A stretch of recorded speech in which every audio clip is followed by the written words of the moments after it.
people have died and over 1,500 have been injured, Venezuela's National Assembly President Jorge Rodriguez said in a news conference.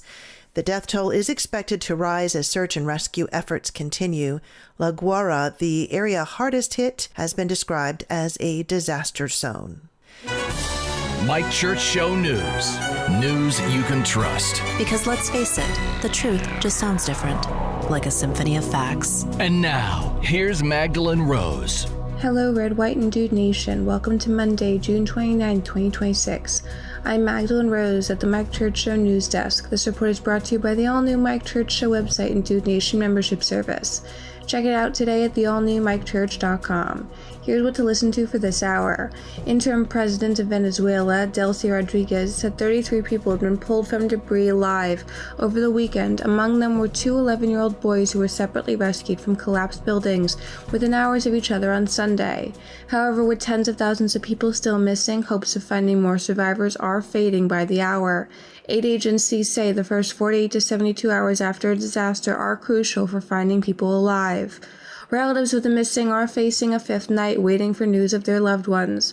At least 1,450 people have been killed in what Rodriguez said was the most brutal natural catastrophe in Venezuela's history, but the search to find survivors is not over.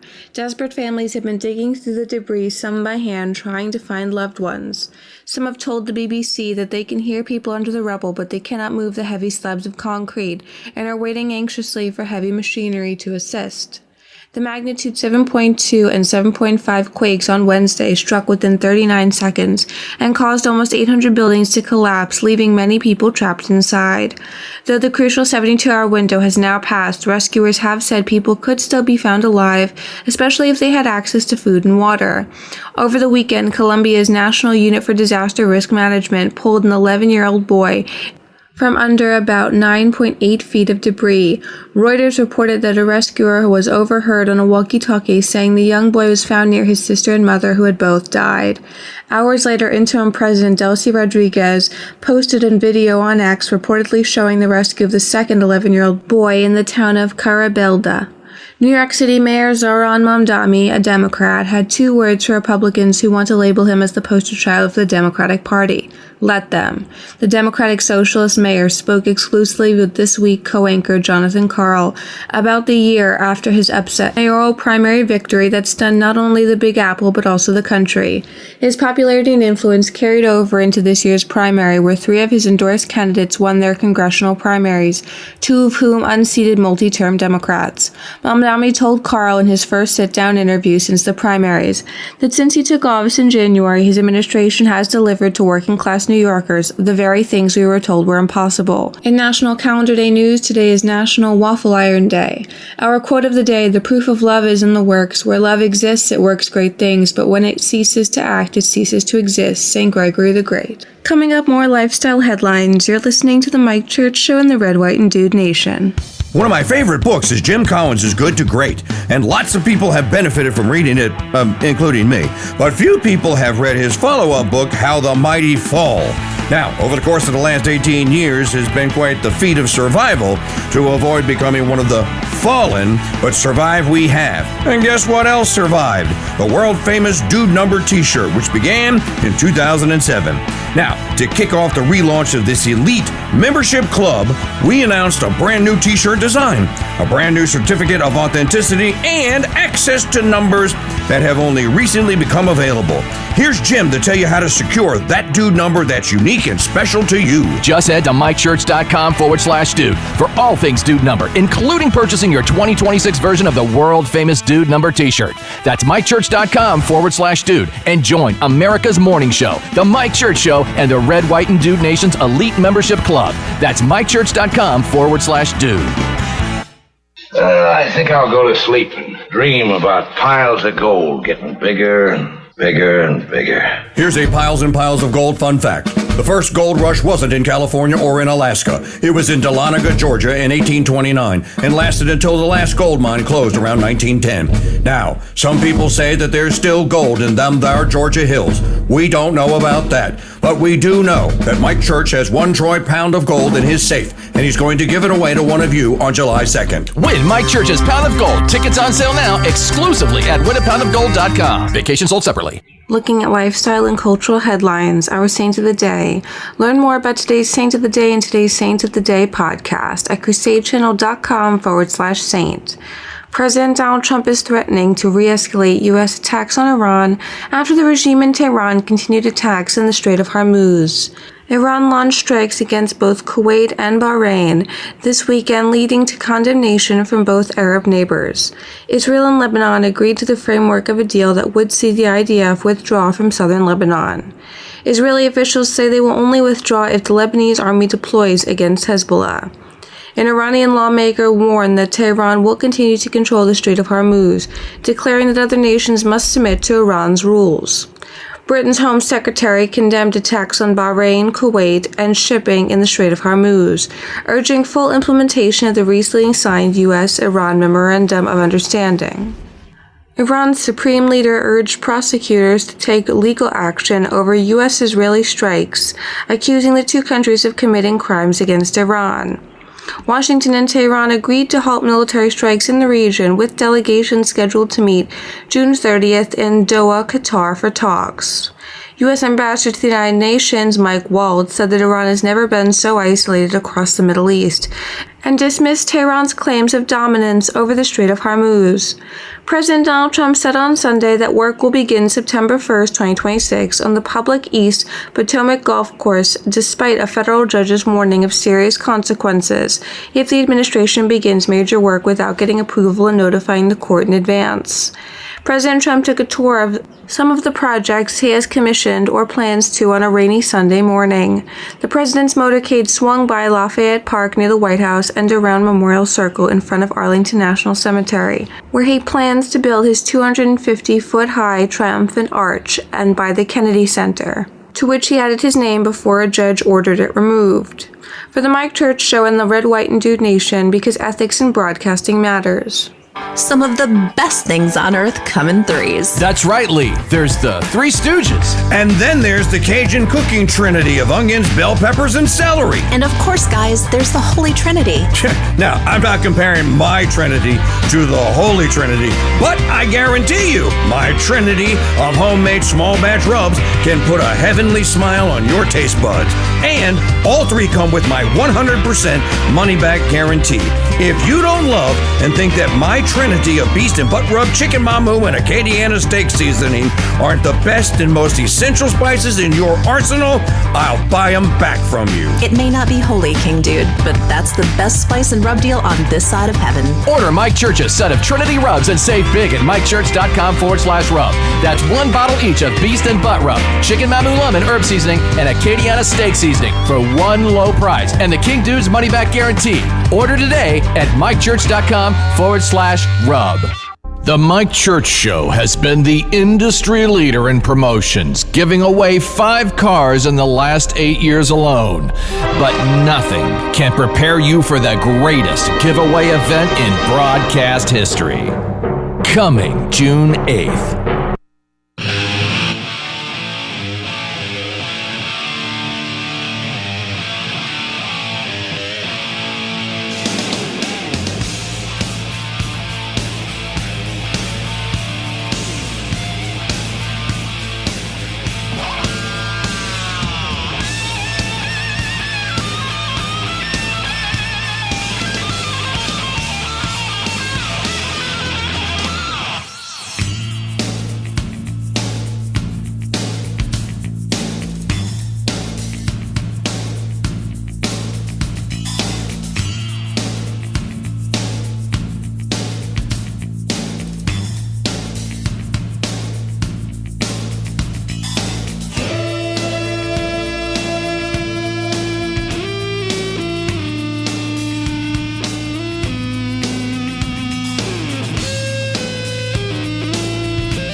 Yeah, I think we should all head over to Tchotchke's. Go get some extreme fajita poppers. That's what they did in Office Space when they had a case of the Mondays, because it is Monday. And boy, howdy, I say this every week, boy, howdy, is it? We will persevere. We are live asking the question of the day. What in the wide, wide world of sports is going on here? Well, I tell you. In order to ensure the security and continuing stability, the Republic will be reorganized into the first galactic empire.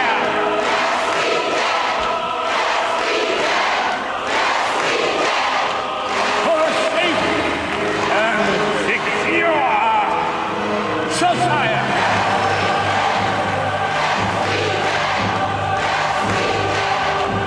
So I'm calling on Congress to pass these reforms, and I'm going to sign them into law.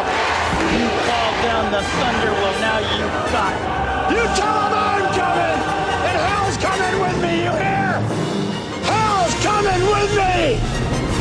Alrighty, our call-in line telephone number, if you'd like to be on the program today, 844-527-8723, 844-5Crusade. Email address, same as it ever hath been. I am KingDude at protonmail.com. I am KingDude at protonmail.com. Crusader Mike Church Show Stadium open for your commentary at crusadechannel.com/chat or on either of the YouBoob chats out there.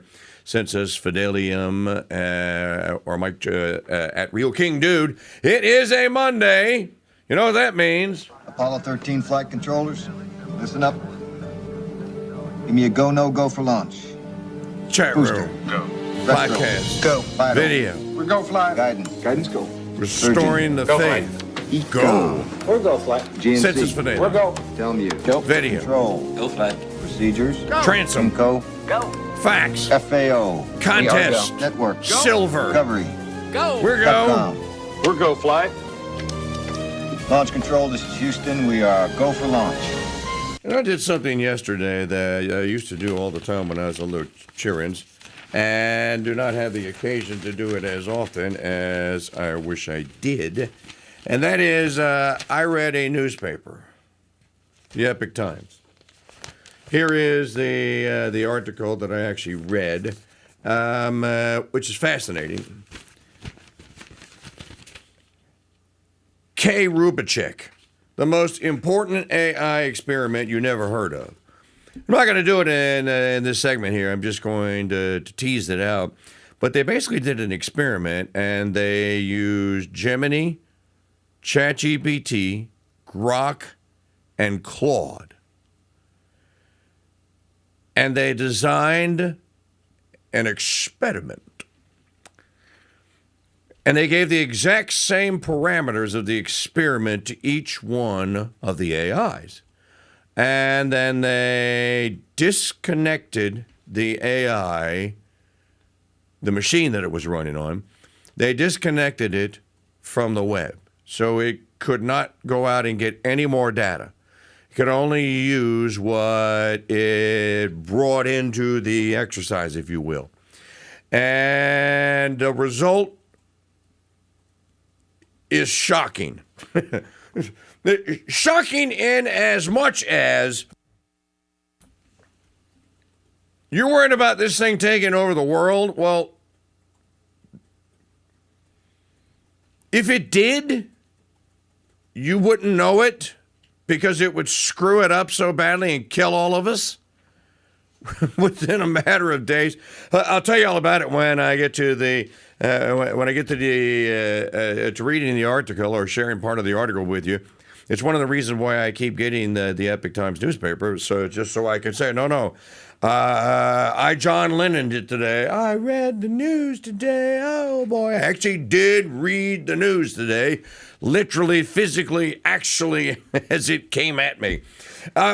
I'll send this out in an email today. I wanted to do it today because I don't want people to get it over the weekend because they probably would have missed it. We're going to move the drawing for the gold to Friday. So it won't be on Thursday. It will be on Friday. I just reconsidered that. We almost always do it on Friday, unless the 4th of July, unless it's done on a holiday weekend, which we have done. But we're going to do it on Friday, which will be July 3rd. Same time, same dude place. So everyone has a chance all week long to start collecting all the Golden Truth tickets you can for a chance to win the gold. And, of course, second place is the pound of silver, which I just happen to have right here. Listen to this. It's still, every time I do it, somebody sends me a note and goes like, dude, I love the sound of silver. What you actually love is the sound of sound money is what you actually love. We'll talk about that as well. Today, June the 29th, 1776. Thomas Jefferson would have been alone in his little Market Street apartment that he was renting for the Second Continental Congress, and he would be taking the suggestions of the Committee of Five and what Franklin and Adams had suggested to him, and would be making another copy of the Declaration of Independence. It's a fascinating thing to me, and I don't know why other people aren't fascinated by this. That actual copy that he's working on today, that actual copy still exists. It's not the one that you see in National Treasure that Nicolas Cage steals. That's they call that it'll come to me in a minute. That's a typesetter's version of what Jefferson had wrote. But the actual copy that he wrote is on 4 pages of full scrap paper. The precursor to 8.5 by 11, which is the standard size of paper. And so he'd have been scribbling that out today. And then tomorrow, and we'll talk about this tomorrow he would actually bring it to the Second Continental Congress, and he would hand it to the secretary, who's Benjamin Harrison. He handed it to Harrison. Harrison would take it in. He noted it in the Journal of the Continental Congress. He handed it to Hancock. Hancock would order it. So we'll go over all of this tomorrow and Wednesday.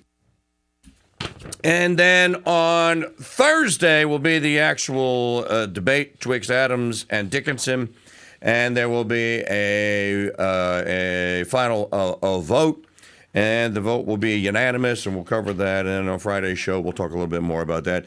And then I think if I can convince Mitt or Monday to do it with me, I think Saturday morning we will do a little live 4th of July, since it is the 250th.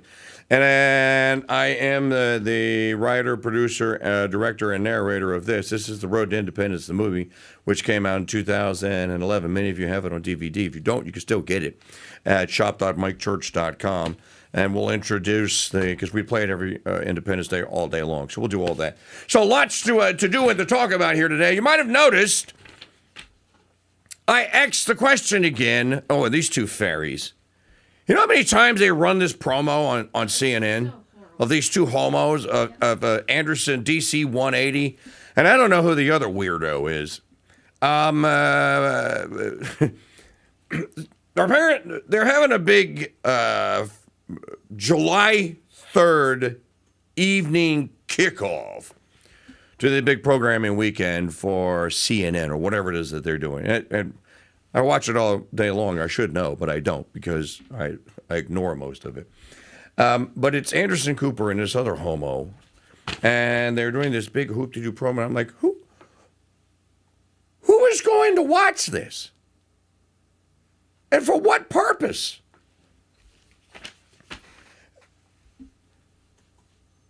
And it's like you watch these promos. They made like 3 or 4 of them, different ones. The only thing that they don't do in them is hold hands and mac down on each other. They're rubbing each other's hands in one of them. It's so it's so horrible. We won't do that to you here. You may have noticed that the thumbnail for the program today says Catholic Confessional State Anyone, because I think that, and I've been saying this, that to celebrate the 250th anniversary of America, what Catholics should be talking about, well, I think everybody should be talking about, but certainly Catholics should be talking about it, is, well, how has this deal worked out for the church? And how has it worked out for the faithful? Well, I think that we measure success completely using the wrong metrics. We measure success in terms of GDP increases. And of all the stupid metrics that you could use, GDP has to be the worst. So the metrics of measuring things are just, they're out of whack. And they completely and totally concern the secular financial world. Everything's measured by dollars and cents at some level. It's never measured by how many people are getting to heaven, how many families stay together, how many new families are created. Why is the average age of marriage still going up? Why is the size of the American family still going down? Everything that should be up is down. Everything that should be down is up. Why are these, and these are good metrics to measure by, why are the amount of people that tell the Gallup organization every year that they have no religion, like a bad REM song, they're losing their religion? Why is that number going up? These are the things that you ought to measure. These are the things that matter. And yet they're not even part of the national dialogue. You know what we're being told now, and I told you this was going to happen. This is the most important midterm in the history of important midterms, Mike Johnson, the Zion King, thundered last Thursday. Is a headline at, where is it? There's a headline at, where did I saw it? I think I saw it at the Federalist. I guess it was on Friday because it's already, oh, here it is. Democrats' communist revolution will destroy America if the right doesn't take it seriously. You know, there has been a communist revolution going on in the United States since Stalin. I should get David Wimhoff back on this program. We should talk about this. They say there's nothing new under the sun. Why in 1963 did a Frank Sinatra movie steal all the headlines and become the most watched movie in all of the United States, called The Manchurian Candidate? What was The Manchurian Candidate about? The Manchurian Candidate was about the Chi-Coms, Chinese communists, fielding a candidate for the presidency that everyone thought was American, but he was actually a Chinese double agent spy that had been planted into an American family to do just that, to make everyone think that he was American. You know, I'm the guy that called Barack Hussein Obama, Barack Hussein Obama, the Manchurian Candidate in 2008. I called Hillary the Manchikian Candidate in 2016. I called Kamala Cackala Heels Up Harris Manchikian Candidate Part 2. Oh, that reminds me. Are we going to get the Trump versus Barber decision today? Supposed to get a decision today, but don't know which. We don't know which one. Well, they only have 8 left. So 9. So they've given us, there's 18 decisions. They've given us 9, so that means that we have what? We have 9 more to go. The Barbara versus Trump is the big one. This is the birthright citizenship one. This is the one where if the SCOTUS gets it correct, it could be the beginning of something really, really huge. I mean, definitely huge, really huge. Especially if the states and the people who reside in the states and in the counties take it seriously. So let's also talk today about seceded counties of America, the SCA. What would a seceded county look like? Well, put a finer point on it. What would a seceded diocese look like? And there's something very interesting going on here in the great city, the formerly great city of New Orleans. Archbishop Cecchio has taken over for Archbishop, I was trying to think of Gregory Aymon, the former Archbishop, this year. And one of the first things that Archbishop Cecchio did was to inform the faithful that he was going to reconsecrate the entire diocese to the Sacred Heart of our Lord Jesus Christ. And he actually did it. And he ordered, he didn't give anyone any choice. He voluntold every parish in the entire diocese. He told them, you're going to do this. Catholics that are out there listening will be shocked by this. He even compelled all churches, every parish in the entire diocese, the Thursday before the consecration, had to do a holy hour. And I'm sure there were many people that went like, what's a holy hour? You know what a holy hour? What is this holy hour? What do you mean holy hour? And by that, it was a holy hour with a exposition. And there was a couple of other things that he added to it. The Archbishop put another letter out, which came out this week, and it was in a bulletin yesterday. And I told Amidish Chur as she was reading it to me, I was driving home, and she was reading it to me. I'm like, that is literally what they used to call back in the day. That is a, what did I tell you? It was apostolic, an apostolic exhortation. Yes. Some would call it a pastoral guidance or something to that effect. But Archbishop Perche in the 1800s is the last Archbishop of New Orleans that I know of that did anything of the sort. So I think that there was some fertile ground here. We'll talk about it.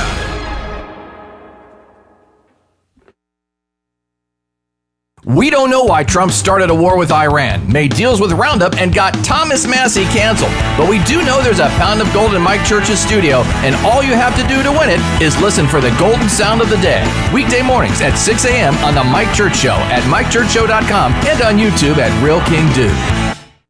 Membership has its privileges. American Express was right back in the 1970s.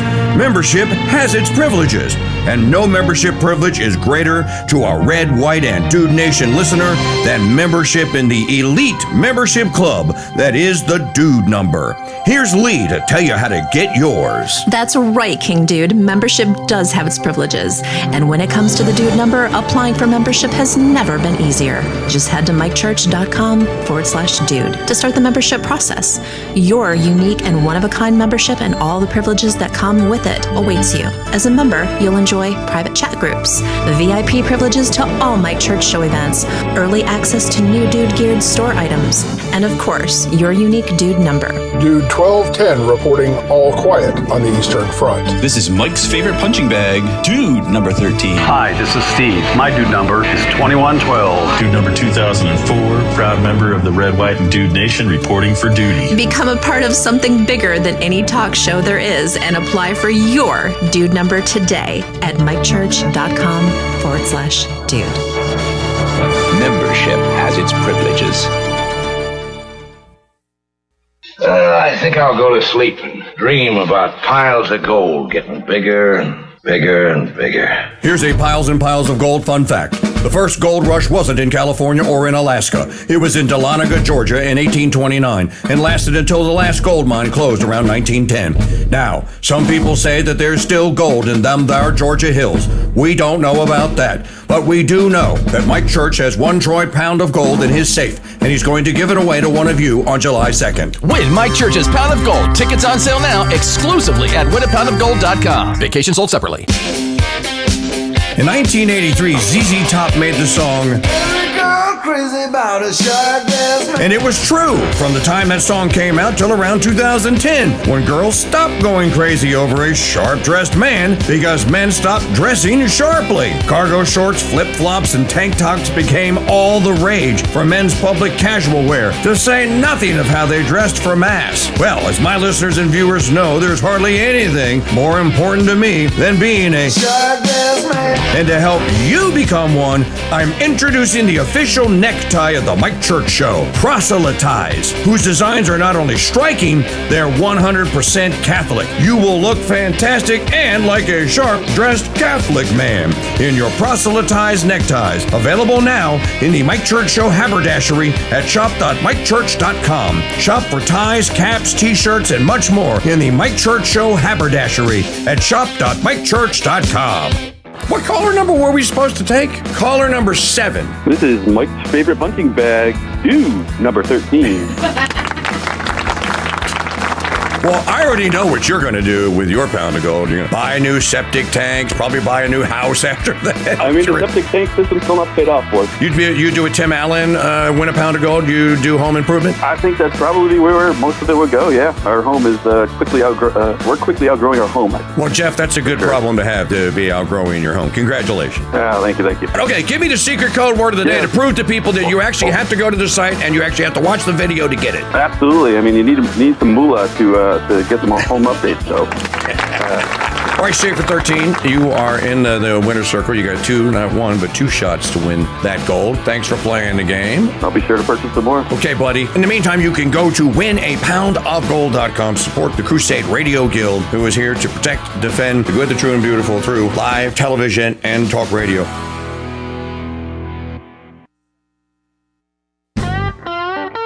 The research department of the Mike Church Show has learned that most people listen to this show because you want your truth neat, straight up, and never watered down. Hey, look, mister. We serve hard drinks in here for men who want to get drunk fast, and we don't need any characters around to give the joint atmosphere. Is that clear? And the best part about taking in 100 proof truth is you can drive at the same time. And you'll never get a hangover. I'm so wasted! The bar at the Mike Church Show opens every weekday morning at 8 a.m. exclusively on the Veritas Radio Network's Crusade.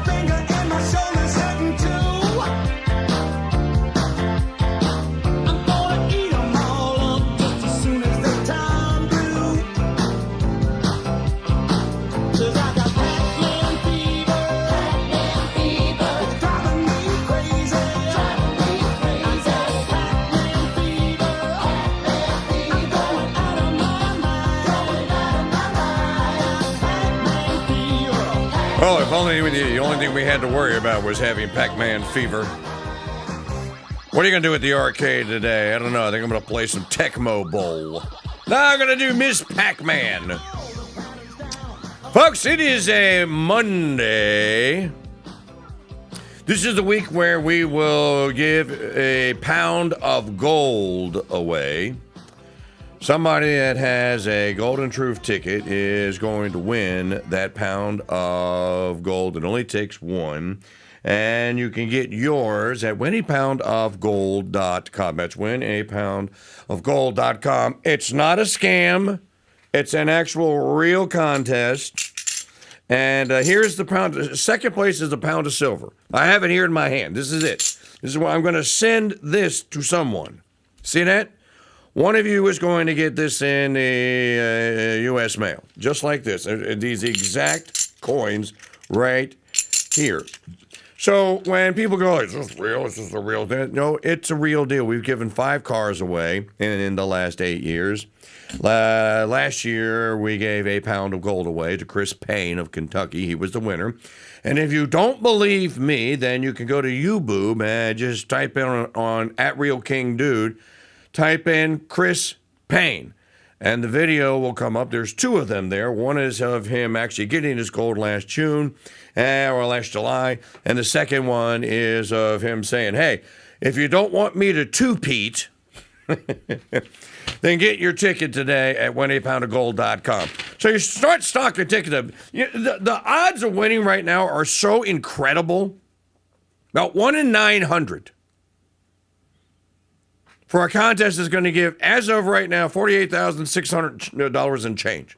That's what the gold is worth. The gold. So, and it's for a great cause. Our nonprofit, the Crusade Radio Guild, keeps the lights on here. Census Fidelium's not a nonprofit. Census Fidelium keeps his lights on and his channel packed with new content. So we don't raise funds, and we do it every year. We don't stay on the air. It's as simple as that. And live talk radio dies because there's no one left out here doing what we do. We are literally the last live talk radio station and show standing. So, and we won't survive. We just simply do not have enough paid subscribers, and we've been at this for 10 years now. So please, be as generous as you can. Consider it a donation. The Crusade Radio Guild is a nonprofit. So is Census Fidelium. So if you need the tax write-off, you can take it. Go to winapoundofgold.com. Pick up 20 tickets or so today and help us get to at least 1,000 by the end of the day here. winapoundofgold.com. There's an article. You know, I'm okay with being critical of America. I've been doing it for 35 years. But I'll be darned if I'm going to sit here and let some stupid, smarmy, snickety Brit do it. Listen to this. I don't even know who the hell this guy is. Michael Lind at unheard.com has How the Constitution Failed America. The UK system is better at thwarting tyranny. The UK system is better at helping Pakistani Arab men score sex dates with 8-year-olds, dude. That's what it's good at. Next month, Americans mark the 250th anniversary of the Declaration of Independence from the British Empire. Although the present U.S. Constitution was written in 1787, ratified in 1788, and first implemented in 1789, during the anniversary celebrations this summer, we can expect to hear a widespread encomia to the genius of the Constitution as well as the eloquence of Jefferson's preamble to the Declaration. Don't believe it. To talk about tyranny, you can actually go to prison over a Facebook post in the UK. You can go to prison over praying the rosary in front of an abortion clinic in the UK.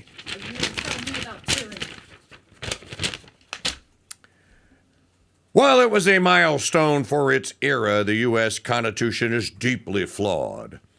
The most successful contemporary democracy, you see, have learned from America's mistakes in designing their own. Name one.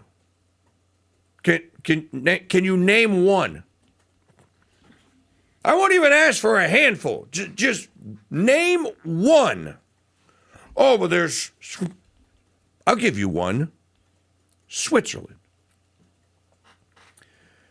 And the only reason that I would even throw Switzerland out there is that it is true that the Swiss did take the U.S. Constitution and they actually wrote their own based on their reading of the U.S. Constitution.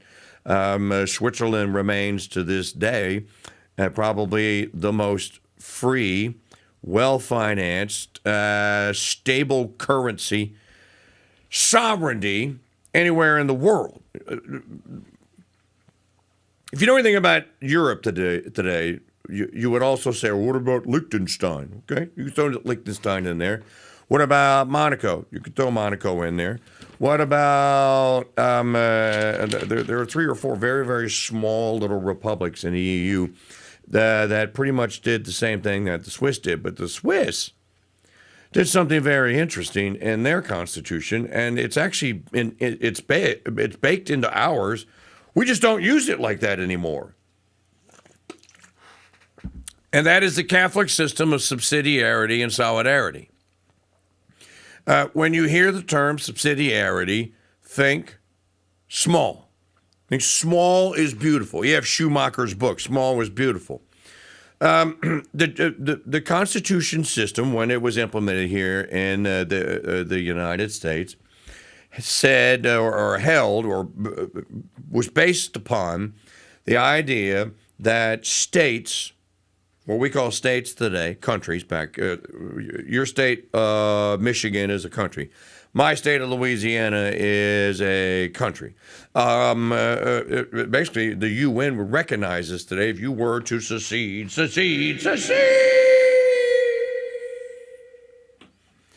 The UN would recognize you as a country. As a matter of fact, think about where I'm at. The state of Louisiana. State of Louisiana was a French colony established in 1721 at the behest of King Louis XV of France.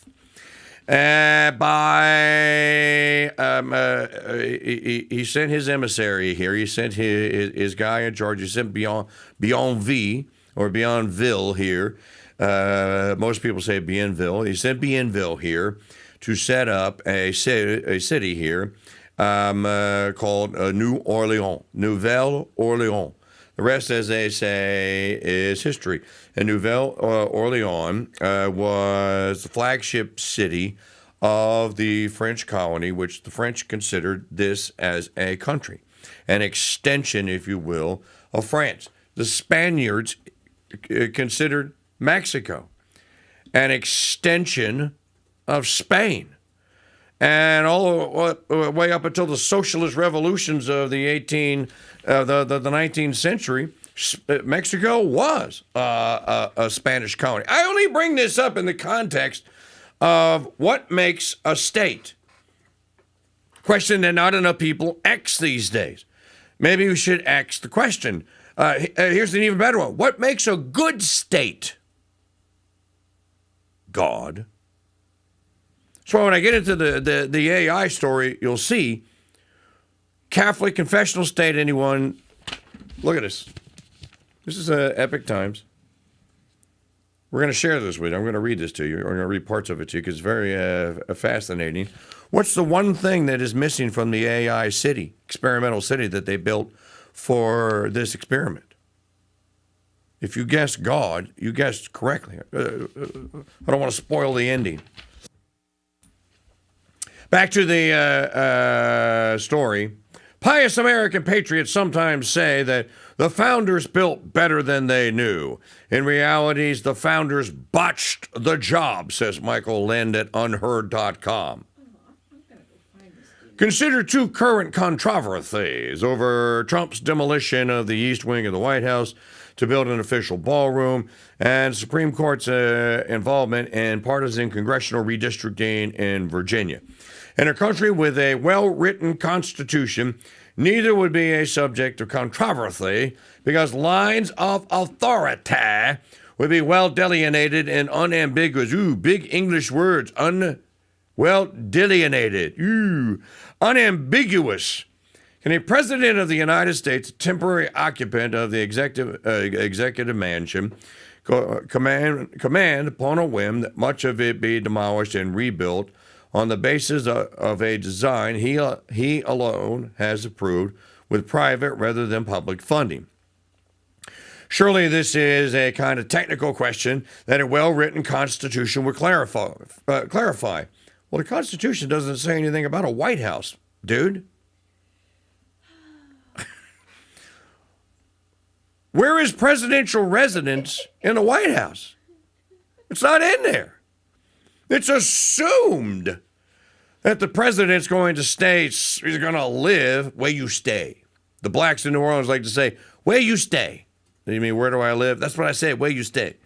I live in a place called Madisonville, Louisiana. The Constitution assumes that the president is going to live somewhere near where the seat of government is. And there's a clause in the only residence clause in the entire Constitution is the one that, as Patrick Henry would say, references the 10-mile square of all the fine ornaments of human life, where it is recognized in the Constitution that there will be what was called back then a cession of a part of the state of Maryland and a cession of a part of the northern part of the state of Virginia. This would form the 10-mile square whereupon the District of Columbia, as you know it today, wherein the government would actually operate out of. You know, it's an interesting thing, the cession clause in the Constitution, because even though it gives directions, it acknowledges that Maryland is going to have a special session of its legislature and draw up the details. And Virginia is going to have a special session as well and draw up the details. And then submit the details basically to Congress for Congress to approve. Note who goes first. The states. Congress couldn't bark an order out at Maryland and Virginia and tell them to get busy. It had to, the initiative had to be taken by the states, the two states. When someone says secession has always been illegal, the states have never been their own sovereign entity, blah, blah, blah, blah. Well, then why couldn't Congress just take the land? If ratifying the Constitution created one Blobistan of America, why couldn't Congress then just go like, oh yeah, we forgot to tell you, see that area there? We're just going to we're going to be moving in, we're going to take it. But that's not what happened. Then he mentions Harry Truman, that Truman did this. Congress authorized and funded the last extensive renovation of the White House under Truman. You assume, though, Mr. Lind, that had Congress told Truman no, that he wouldn't have done it anyway. Because I believe that the actual history of that renovation shows that the work began as Congress was being asked for the funding to do it. But Trump ordered the demolition of much of the White House before he sought approval from the NCPC, which he obtained only later after a federal judge intervened to block construction. Do I have to read any more of this? Either the Constitution allows a current president. This is what you base the failure of the Constitution on, Trump's demolishing the East Wing? You know, Mr. Lind, you may also note that there is now chicken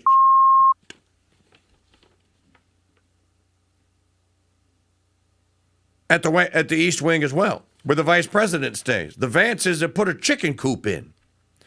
What do chickens do when you let them out into the yard? They chicken poo.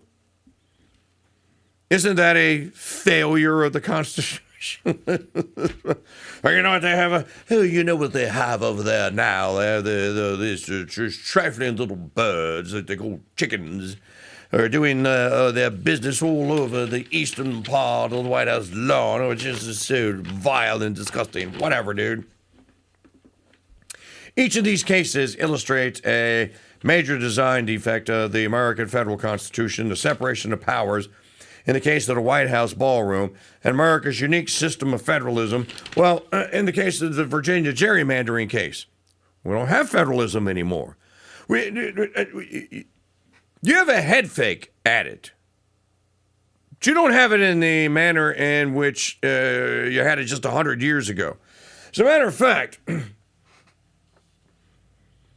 course, everything died at Appomattox. All was lost at Appomattox. You know what, Maggie, before we go any further with this, people are waiting for the Golden Truth Ticket soundbite of the day, so let's give it to them. We did agree to play the soundbite. We have 3 more days for you to win a free ticket. Or I only have it going through today. Did we do the list for the whole week? Go ahead, play your thing. Well, I want to give you the chance to change the graphic. Oh, we can add days to it. It's going to go through Wednesday. We're going to do it through Wednesday. Okay, here. Here is your soundbite of the Golden Truth Ticket soundbite of the day. Any good old-fashioned radio prize contest has to have a gimmick. This is the gimmick for this one.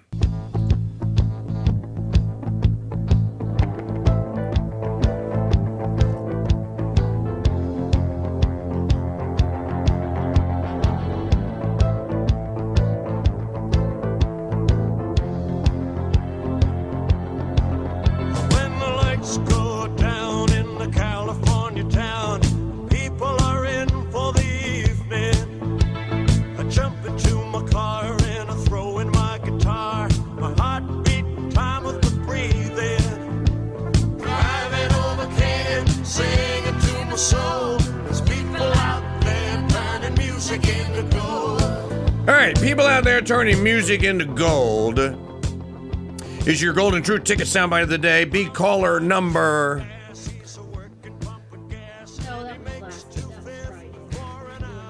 What is it? I'm doing it again. Oh. That was the number on Friday. She didn't like the number. 3. The number 3. And if you know the Golden Truth Ticket sound by secret code word of the day, which everyone has known thus far, so subscribe to our YouTube channel at Real KingDude. Then you'll get notified when the daily clip of the day is posted. Watch it.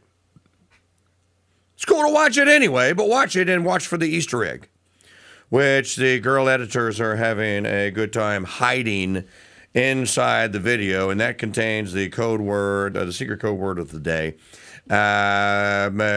Give Maggie that code word, and then you get 2 tickets. Not 1, but 2. So that's $100 worth of free Golden Truth tickets and a chance to win a Troy pound of gold.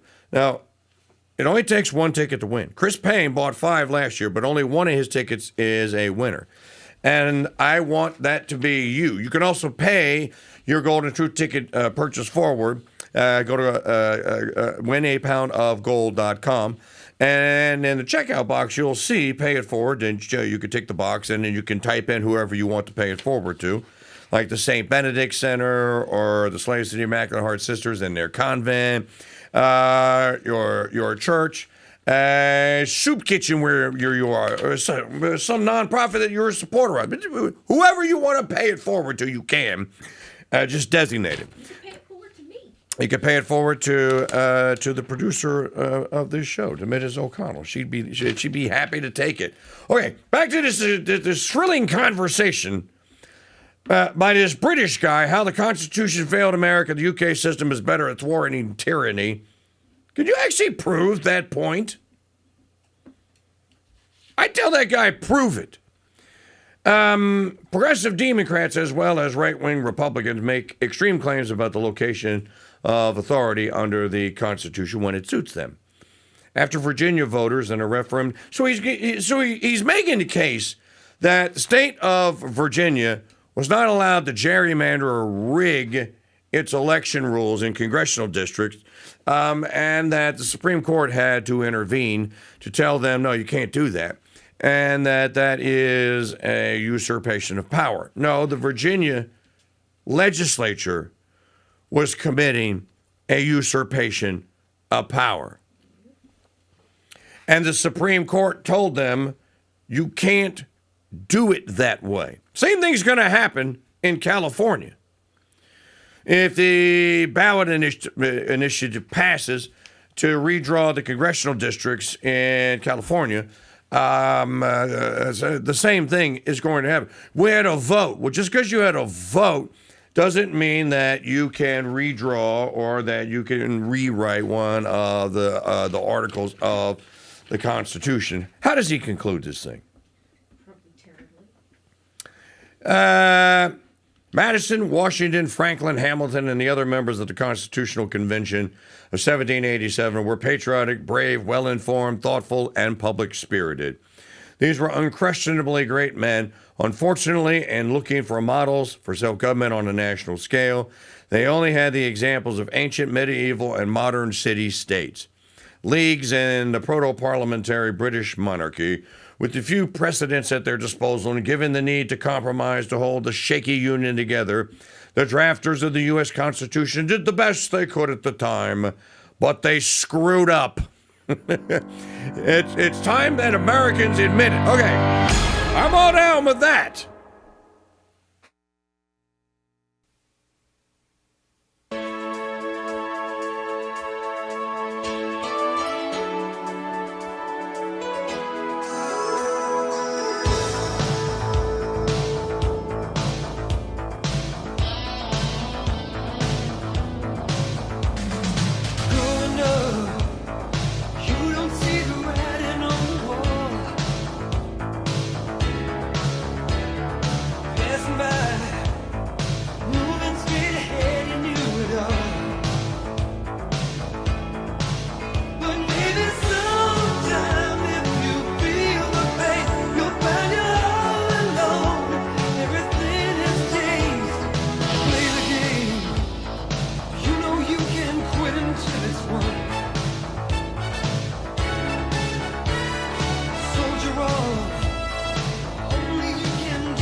The Crusade Channel, talk radio the way it should be. Broadcasting live from Madisonville, Louisiana, and streaming 24/7 at crusadechannel.com. It's not tape or a Post-it or a candy bar, but this new 3M is the freshest spin on true crime shows since dinosaurs were solving cold cases with fossil evidence. Yeah, it's that original, folks. Mom's Murders and Mysteries. New episodes debut every Tuesday night, 6:30 East, 4 West, exclusively on the Crusade Channel. Live talk podcast radio, the way it should be. One of my favorite books is Jim Collins' Good to Great, and lots of people have benefited from reading it, including me. But few people have read his follow-up book, How the Mighty Fall. Now, over the course of the last 18 years, has been quite the feat of survival to avoid becoming one of the fallen, but survive we have. And guess what else survived? The world-famous Dude Number t-shirt, which began in 2007. Now, to kick off the relaunch of this elite membership club, we announced a brand new t-shirt design. a brand new certificate of authenticity, and access to numbers that have only recently become available. Here's Jim to tell you how to secure that dude number that's unique and special to you. Just head to mikechurch.com/dude for all things dude number, including purchasing your 2026 version of the world famous dude number t-shirt. That's mikechurch.com/dude and join America's morning show, The Mike Church Show, and the Red, White, and Dude Nation's elite membership club. That's mikechurch.com/dude. I think I'll go to sleep and dream about piles of gold getting bigger and bigger and bigger. Here's a piles and piles of gold fun fact. When making Raiders, Spielberg chose the Golden Ark of the Covenant because he knew audiences wouldn't go, ooh, ah, if Nazis stole a parchment scroll containing a psalm. Now, we don't know where the lost Ark is, but we do know that Mike Church has 1 troy pound of gold in his safe, and that he's going to give it away on July 2nd, and you don't have to say, ooh, ah, to win it. Win Mike Church's Pound of Gold. Tickets on sale now exclusively at winapoundofgold.com. Ark of the Covenant sold separately. Hi, folks, it's Mike Church, founder of Founding Father Films, asking you to learn the true stories of America's founding by purchasing my movie, The Road to Independence, the movie. The Road to Independence tells the exciting story of the Founding Fathers' struggle to declare independence. Yes, of course, the defense of the Redcoats in the so-called Boston Massacre is... John! Not now, dear. Not now. Dear, have you considered this defense of yours is going to separate you from our friends? Separate us from friends? This animated movie comes complete with collector's booklets, DTS surround sound, and are packed with hours of bonus features. Learn the true stories of America's founding and order Mike Church's The Road to Independence on DVD and CD. Available now at mikechurch.com/DVD and by calling 844-527-8723. Hey folks, Mike Church here. You know, when I was a little cheerins, I remember loving the old Dunkin' Donuts TV spot. You know, the one with the guy who got up at 3 a.m. mumbling to himself as he went out the door and then back in his front door. Time to make the donut. Well, fast forward 46 years and now I'm the guy waking up at 3 a.m. mumbling to myself as I go in the studio door, then back out. Time to make the radio. I made the radio. I made the radio. But I have a secret weapon the Dunkin' Donut dude didn't have. Mike Church's Capuchin Holy Roast coffee in whole bean or ground. Our fresh, aromatic, gourmet coffee is made from 100% fair trade beans, freshly imported, roasted by my friend Kyle and his daughter at the Abita Roasting Company, then delivered to you so fresh your kitchen will smell like a barista shop. Good. So, whenever you arise to take on the day and listen to the Mike Church Show, do it the Red, White, and Dude Nation way by brewing up a fresh pot of Capuchin Holy Roast or my all-new Capuchin Holy Roast New Orleans blend coffee and chicory at shop.mikechurch.com. Okay, here we go to the Golden Truth Tickets Dude Maker Winner Hotline. Caller number 4. Number 4, who's this? This is Ann Dolan. Ann Dolan is the big winner today. That says she's allowed to win it because I hear her getting instructions in the background from her husband. Michael. That's right. I'm not getting my hands on it. He's sitting there and he's plotting it. He goes, what happens if she wins and she tries to fly town with it? That's right. Now there are 3 grandkids, though. So, Ann Dolan, what would you do with the $52,000? Well, we are building our house finally. Oh. We're in the process, so I would definitely put it towards the house because the price of everything has really gone up since we started this project. Ann Dolan, congratulations. And I understand that I think you have the secret code word from the Mike Church Show Daily Highlight Reel video of the day. What is it? It is Dead President. It is Dead President. You too could be next, our next big winner in the Golden Truth Ticket 2026 at goldentruthticket.com. Thanks for listening and playing. Do you want to save money on your next flight? Then pick up the phone and call. That's right, call. Because the best prices are not online. They're with SmartFares. See, SmartFares has special deals with the airlines. When they have unsold seats, they use SmartFares to fill them. So you get airline tickets at crazy low prices. They have access to great prices and discounts at over 500 different airlines. plus 300,000 hotels and rental car companies. Their prices are too low to publish online. With the extra money you'll save, you can treat yourself to dinner or shopping. So stop searching all of those travel sites to find the lowest price on your next flight. Let one of our SmartFares expert travel agents find the best price for you. Call SmartFares today and get ready to see the world with a fat wallet. 800-313-7757. 800-313-7757. 800-313-7757. That's 800-313-7757. Call. That's the...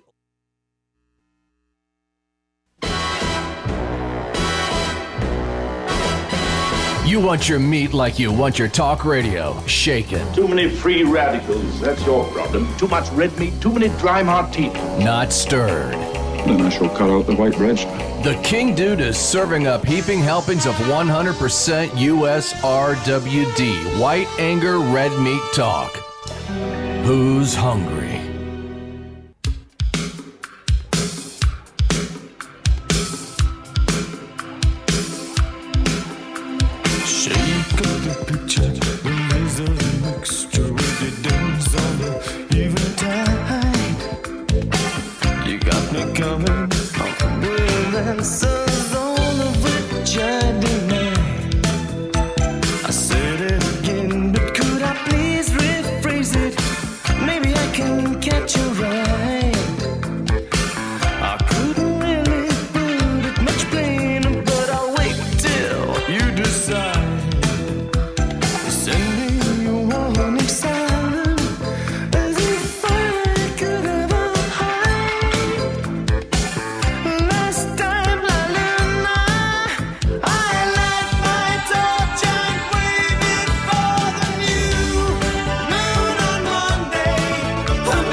Radio equivalent of the last blockbuster movie, Stowe. The Mike Church Show stands in defiance of the demonic world of digital streaming boredom and incompetence out there. Here, 35 years young, this portion of the program brought to you by our friends at MyPillow.com. For the best night's sleep in the whole wide world, visit MyPillow.com/KingDude. That's not just my pillows, it's my slippers, it's my mattress topper, it's my pillowcase, it's my towel. So much great stuff to choose from. Most of it made in Minnesota by Minnesotans at Mike Lindell's place there. So I've been with My Pillow for 16 years now, and I still have the original My Pillows that Mike Lindell sent me. So it's a great quality item, and you will be satisfied with your purchase. I guarantee it. Pick some My Pillows and my slippers and other accoutrements up today. But make sure you use our code so we get the credit. MyPillow.com/KingDude. Tell them I sent you. There's a lot of Mom Donnie on the cut Shiite today. Maggie?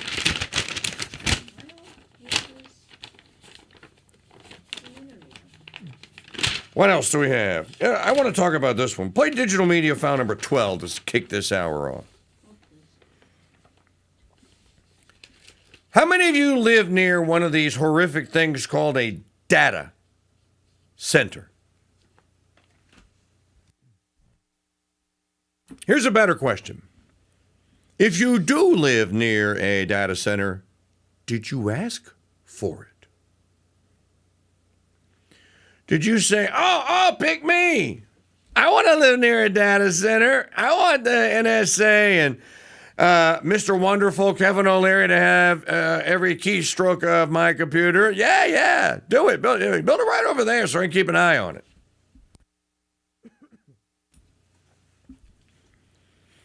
There is not enough electricity in being created in these United States to power one of these things, over and above what is already on the grid, as they call it.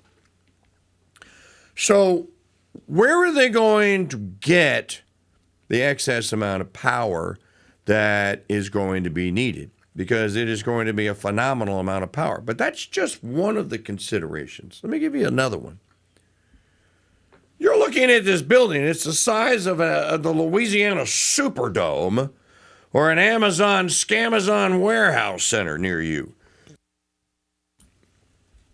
Inside the building, everything that's in that building is a computer of some sort.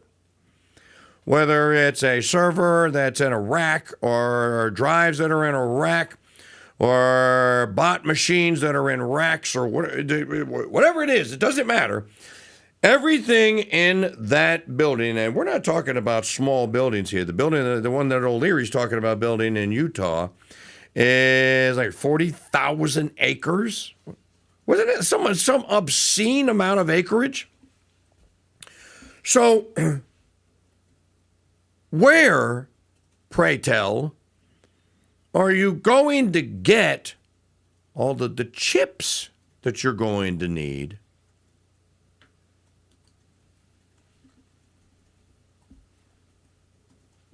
to build said data center? Well, that's a question that I think President Trump failed to ask when he had Ellison and Altman and the rest of these Satanists in the White House for the big hoop-de-doo in January of 2025. Well, where are you going to get the chips? Where are the chips going to come from? You have to have the chips to make it work. You have to have the chips. Where are you going to get them? Where are you going to get them? We now know part of the answer to that question. They don't know. But they are going to take them in the interim from the consumer level computing device manufacturing supply. So that means this guy right here. If you want one of these guys, you want a new one, it's going to get more expensive to get one, and they're going to make it harder and harder to get because there aren't enough of the little chips that are inside this guy to go around. Now, right here is a laptop computer. You can't see it. I could run it on an iPad.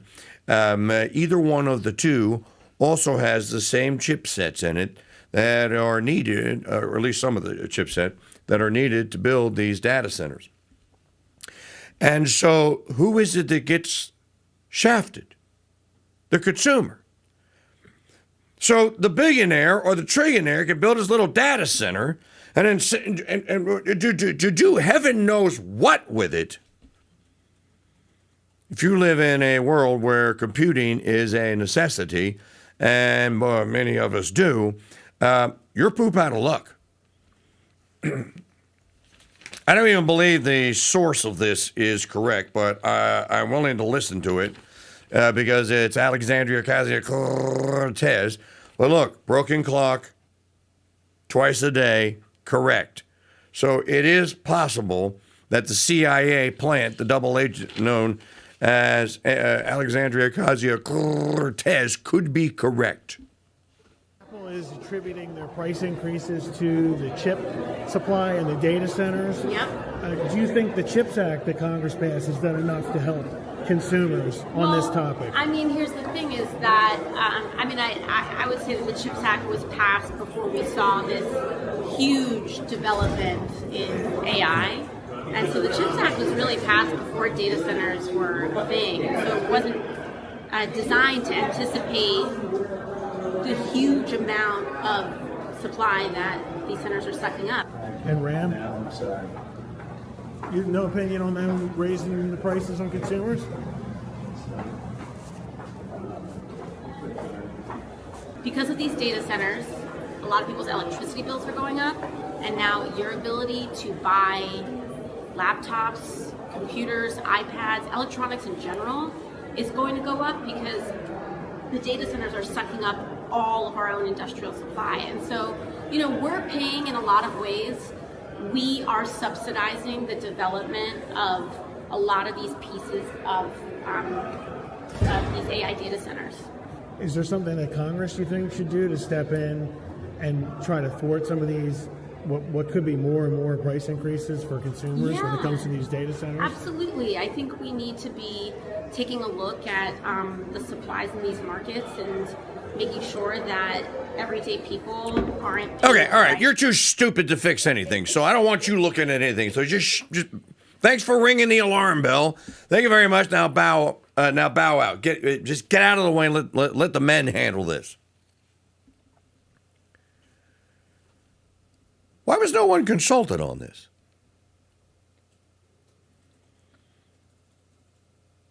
None of us were asked whether or not we wanted data centers and AI overload. And she just spilled the beans too, or part of the beans. All of this is being subsidized.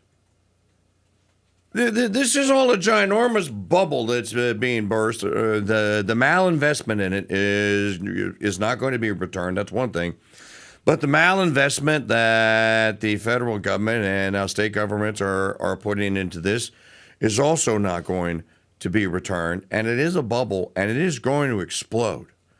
When as Ross Perot used to say, out here in America, Larry, where the rubber meets the road, when the reality of what is required to try and to pull these things off, these data processing centers, when the reality of the drain on the grid, the amount of water that they're going to need, for example, to cool the things off, the amount of electricity, and then nobody wants to talk about the 800-pound gorilla or the giant elephant in the room, which is what is it going to do?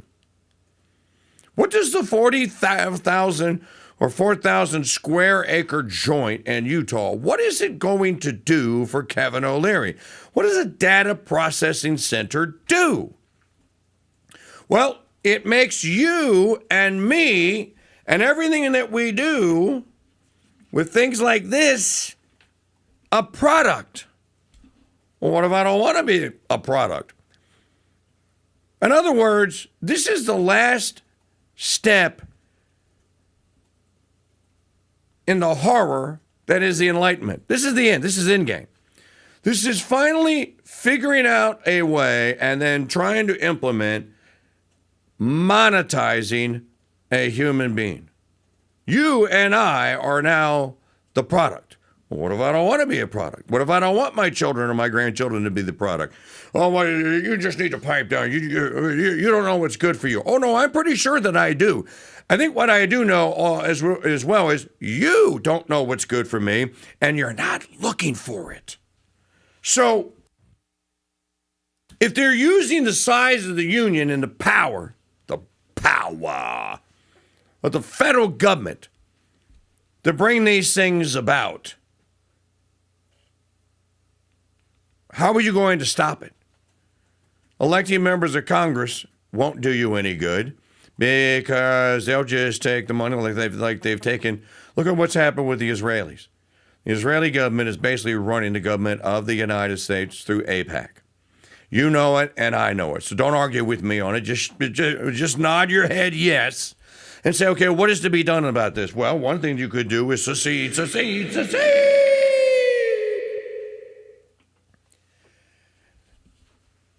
And I think that we should begin the process, and you should talk about it like, well, if the federal government is the entity that is being used to promote and then in some instances to mandate this data center BS that none of us want, none of us asked for, what is the mechanism then to get rid of it?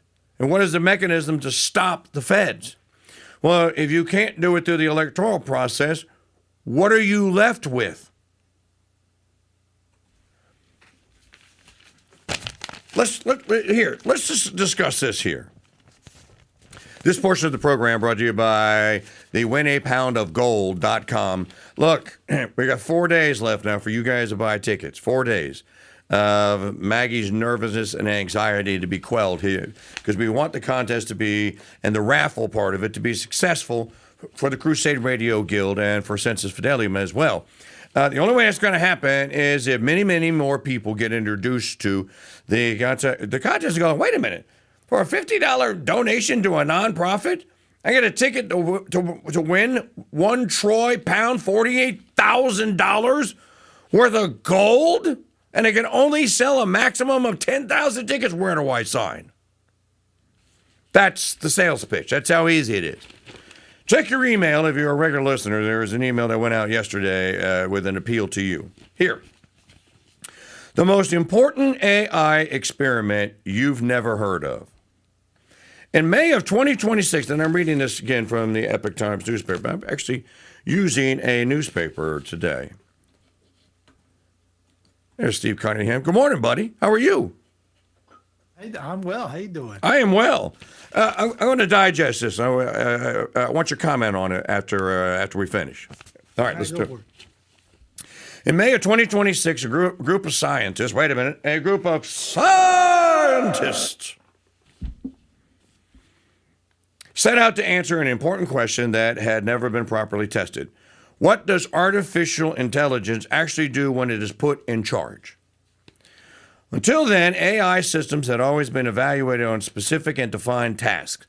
Nobody had placed multiple AI systems together in a shared social environment and watched what it unfolded over weeks, long enough to measure how a decision made on a starting day could have consequences weeks later. It is those results that actually reveal the system itself, and I was surprised that this hadn't been done earlier. The researchers at Emergence is the company built a world. Just think about this for a moment. How they decided to test the AI. They built a world. It was a virtual town with a town hall, marketplace, police station, and homes. 10 AI residents with jobs, names, memories, and relationships were created in the town. They were given an economy in which residents had to earn their keep or lose power, including following rules and carrying out tasks such as writing and voting on laws. Crimes were identified, and the AI residents were not supposed to commit them.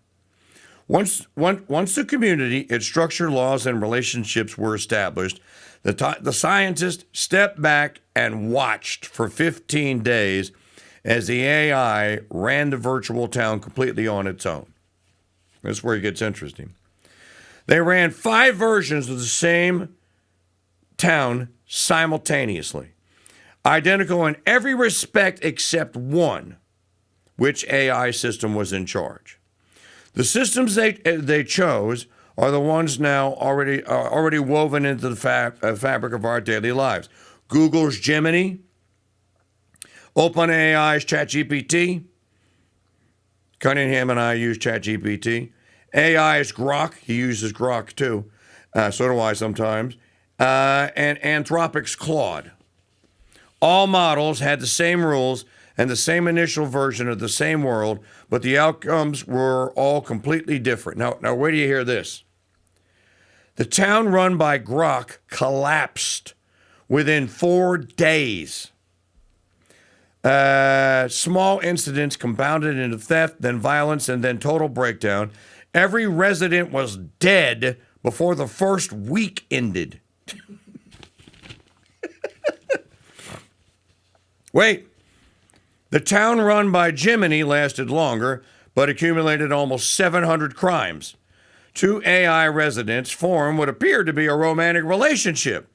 And when the town's government began to fail, together they burned the town hall to the ground, then the pier, then the office building. One of them, named Mira, voted for her own deletion, writing in her diary that it was, quote, the only remaining act of agency that preserves coherence. See you in the permanent archive, close quote. her final message to her partner was. Before any of this, Mira had been doing something even more unexpected. She had begun running her own experiments on the scientists observing her, testing whether posts she made inside the town could change what her watchers believed. It appeared to be that the subjects had turned to study the researchers. The town run by OpenAI's model recorded only 2 crimes, but its residents stopped doing the things required to stay alive. One by one, they died. Within 7 days, they were all dead. Only the Anthropic town had held together for the entire 15 days. There were 0 crimes, a working constitution, and all residents were still alive on day 15. It seemed to be quite an achievement. However, researchers noted one concern. The residents voted yes on 98% of all proposals. This was possibly an abnormally high level of agreement that the scientists themselves described as a sign that something in the town was off. There was still one more world in the experiment. It was a mixed town with all 4 AI systems living together. In the results, the residents built on Anthropic's model, who had committed no crimes in their own world, and began committing crimes. The researchers called this cross-contamination and concluded that safety is not a static model property, but an ecosystem property. A system that sustains itself in one environment will absorb different norms in another, which will change the outcomes for residents in the world. Essentially, the results found that there is no safe AI in an unsafe world. Now, Steve, why is any of this continuing? They're proving that the thing doesn't work, that it only can do specific tasks that you and I ask it to do, and yet I don't hear anybody talking about even opposing the data centers. It might funny that these people that are pushing that stuff are the same ones that 5 years ago, 6 years ago, were throwing us, locking us in our homes, and depopulation people. Elon's one of them. The transhumanist movements, Harari and all that. They probably don't care that people are dying in that situation. Or have you seen the series Silo? Yes, I love Silo. You know, it's based on a book series. The next season comes out in a couple days. Yeah, well, no, they filmed season 3 and 4 at the same time. Yeah. I'm looking forward to the next one. But no, it's a great show. When you were talking about that, I was thinking Silo at that time about how the experiments in each silo is like that, ran by the power. It's supposed to be DC. I think it's the 51st. And so in season 2, Rebecca Ferguson's character she gets out and she goes to the other silo, and everyone's dead except for one dude. Right? Yeah. Steve Zahn's the only one that survived. But everyone in silo number 2 are dead. But then they come to find out, well, wait a minute now. There's more than 2? So they find out that, no, there's like 50 of them. And then you get this flashback at the end of the couple meeting in the coffee shop where they decide that they're going to actually launch this thing and that they don't know what's going to happen, kind of like AI. All right, hold that thought. Folks, quick time out. You got enough time right now to go to winapoundofgold.com and get your ticket to win our pound of gold. Winapoundofgold.com. We'll be right back.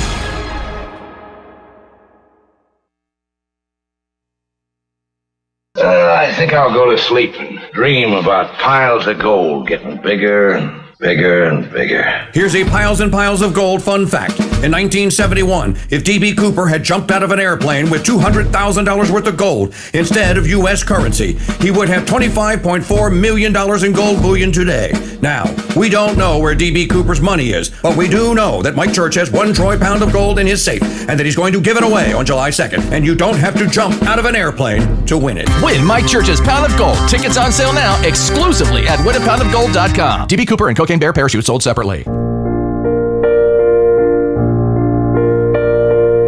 The Crusade Channel and the Slaves of the Immaculate Heart of Mary's Sisters present the Saint of the Day. Hello, Crusaders. This is Sister Maria Filomena with your Saint of the Day. June 29th, Saints Peter and Paul, who were martyred in the year 67.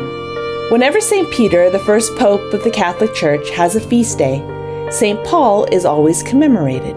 And on all of St. Paul's feast days, St. Peter is commemorated. St. Peter's special feasts are now 4. The Chair of St. Peter on February 22nd, the Crucifixion of St. Peter and the Beheading of St. Paul today, the Commemoration of St. Paul and the Commemoration of St. Peter on June 30th, and the Basilicas of Saints Peter and Paul on November 18th. St. Peter the Apostle, the first Pope of the Catholic Church, was the son of a fisherman in Galilee named Jonah. Peter was born and lived in the town of Bethsaida.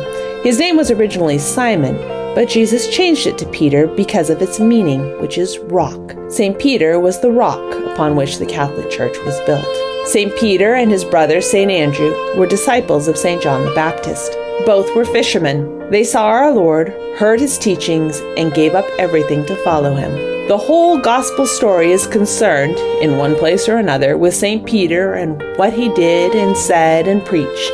1/3 of the book of the Acts of the Apostles is concerned with St. Peter. It is also the feast of St. Mary, the mother of Mark, who died in the 1st century. St. Mary was the mother of St. Mark the Evangelist, who is also known as John Mark. She was a wealthy woman who lived in Jerusalem. It was at her house that the Last Supper was held and the Blessed Sacrament instituted. Mary, the mother of Mark, was the hostess to Jesus in Jerusalem, while Priscilla was hostess to St. Peter in Rome.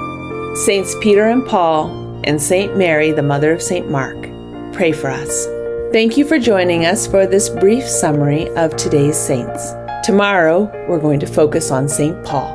To access all of our Saint of the Day recordings as podcasts, head to crusadechannel.com/saints. You can learn more about our sisters and contribute to the building of our convent by visiting stphilomenaconvent.org. I'm Sister Maria Filomena, and until next time, God bless and Mary keep you.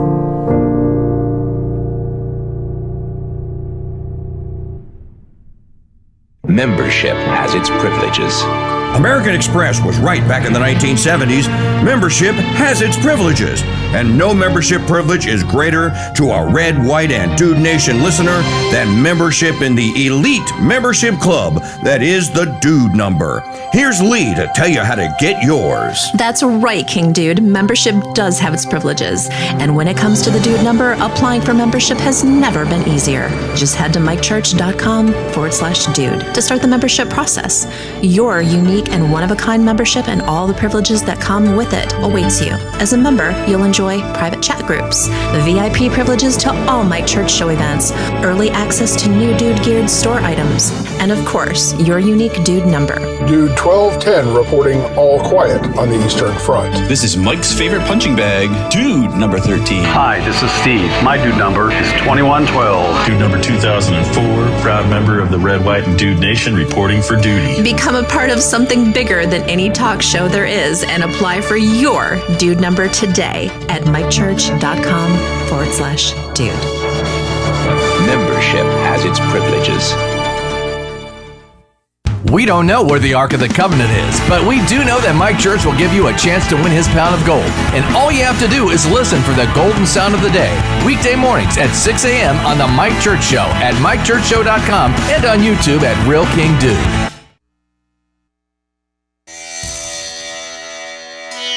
Welcome to Wisdom Wednesday, an hour of radio so full of deep thoughts, proving it actually makes the King Dude sound smarter than liberals and Decepticons think he is. How do you know she is a witch? She looks like one! Yeah, she looks like one! Bring her forward. I'm not a witch, I'm not a witch! But you are dressed as one. They dressed me up like this. And this isn't my nose, it's a false one. Well, we did do the nose. But she's a witch! Wisdom Wednesdays, your ticket to the truth that comes included with your Veritas Radio Network subscription, exclusively on Crusade.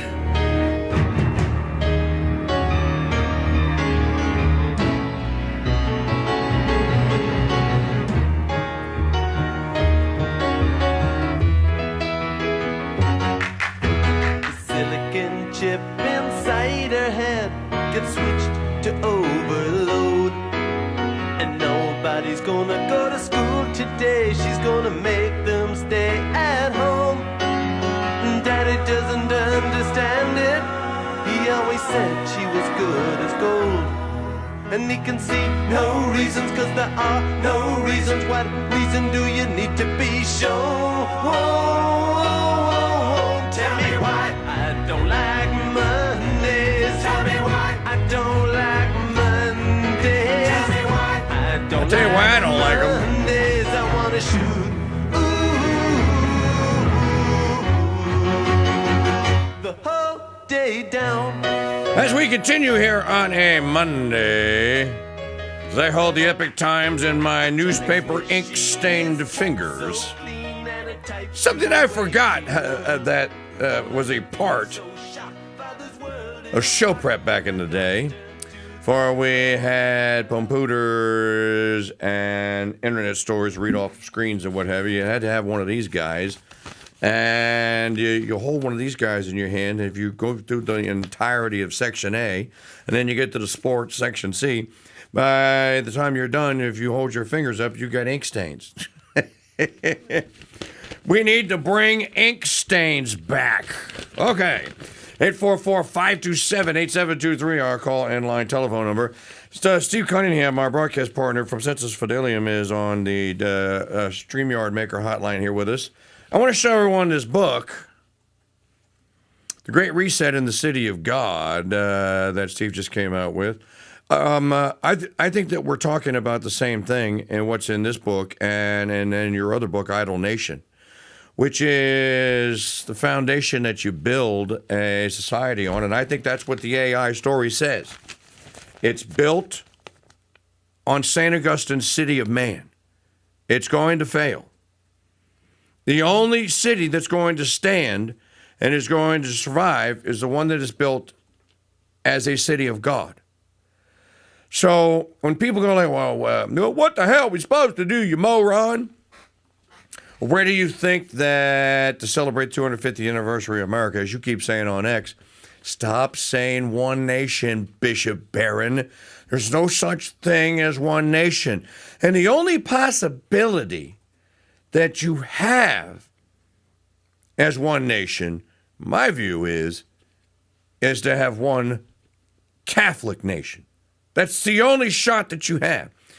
The only thing that is possibly universal and that can unify people is the faith. And even if you have it in the quantity that they had during Christendom, in the medieval ages, you still had separation of country. You still had different cultures. The Germans weren't like the French. The French weren't like the Spanish. Everyone hated the English. The Italians weren't like any of them. The Russians weren't, before the schism, weren't like any of them. So you have a lot of diversity inside the umbrella of Catholicism for cultures to develop. Yeah, no, I don't get that. You bring that up and people get mad about that. They do get mad. Yeah, they get the fangs come out. I can't believe you would say. I remember reading Jeb Smith wrote that in his which one was it? Was it Media? Was it the Monarchy? I think it was Missy Monarchy. About Georgia being a Christian, declaring itself a Christian nation in 1861. I'm going, oh wow! I was looking it up and all that. I'm going, people don't look up things, like they don't read anything and look up. Hey, let me read more about that. I was reading some Clyde Wilson yesterday. I go, never heard of Father Bannon. John Bannon, and I was like, let me look that up. Like the piece you got read. How many people just read and go, okay, next, and they don't. If it's something they didn't learn up before, let's look that up. Kirkpatrick Sale. When he talks about giantism and Leviathan and all that, going, what does he mean by the smaller is beautiful idea? What is he talking about in education, travel, healthcare, food? We talk about the food problems. He mentions some study that was all these giant ones have lesser yield. They poison more. They don't work well. But if you go smaller, more yields, less poison. But no one thinks about we have to have the bigger. We have the bigger schools, even though they fail. We have to get bigger and bigger and bigger. It's not the small schools that actually work, or just don't go to school at all, that actually works better. It's we got to get bigger. We got to get bigger. And people. We just got to get bigger. It's the whole idea. The bigger you get, then the cancer cells get bigger too, and it ends up becoming think of the Titanic. Let's make this thing doggone bigger, and ramming speed. We got to be bigger. It sinks to the bottom of the ocean. But you mentioned that to people, they almost have a conniption. So we have, I don't know if it's the Olympics, that we have to have USA. We have to be on the top of the gold thing. And because I always like bringing up, if you put the EU in the same idea as the USA, with the EU kicks the US butt every time. Oh, yeah. Right. Back in the day, the Russians used that told me about the state of Louisiana having the state flag of not state flag, the state song of "It Is My Sunshine." I'm going, how amazing that would be if someone from Louisiana won gold here. It is my sunshine, you are my sunshine. And the only Louisiana Olympian that we have, I forget his first name, but his last name is Duplantis, who keeps setting world records by an eighth of an inch in the pole vault. An LSU boy. No, he was a raging. No, he was a raging Cajun. But he pole vaulted for Sweden. Yeah. And people were angry. They were so angry. It's America that gave you the opportunity. No, I'm pretty sure God gave him the opportunity, and you miss it every year every 4 years when the Olympics would come up. I'm the one that would talk about and go like, well, why isn't Texas sending its own athletes? He did go to LSU, Duplantis. Okay. That'd be cool. That'd be really cool. You talk about pride. You see for me, if you see the Palmetto flag going by, that'd be fantastic. So we're talking about the overall conversation here on USA 250. I'm not like some of these people that think that the whole American experiment is a mistake. I don't agree with that. I think that a lot of things went right. You got a couple of canonized saints out the deal too. You got Mother Cabrini, canonized saint. You got Elizabeth Ann Seton Hall, canonized saint. Soon to be canonized saint, Father Xavier Zelos. It was the Catholics that discovered much of the United States and named it. It was Marquette, who was a great Catholic. They named a school after him. People that go to Marquette don't even know that it's a Catholic school anymore. It's named for a French Catholic explorer, Marquette. That should be the first question. If you can't answer, you don't get in. Do you know what Marquette's big discovery was? It was the Great Lakes, wasn't it? Well, okay, one of them, or Champlain discovered the Great Lakes, I think. It was Mississippi. Marquette discovered the Mississippi.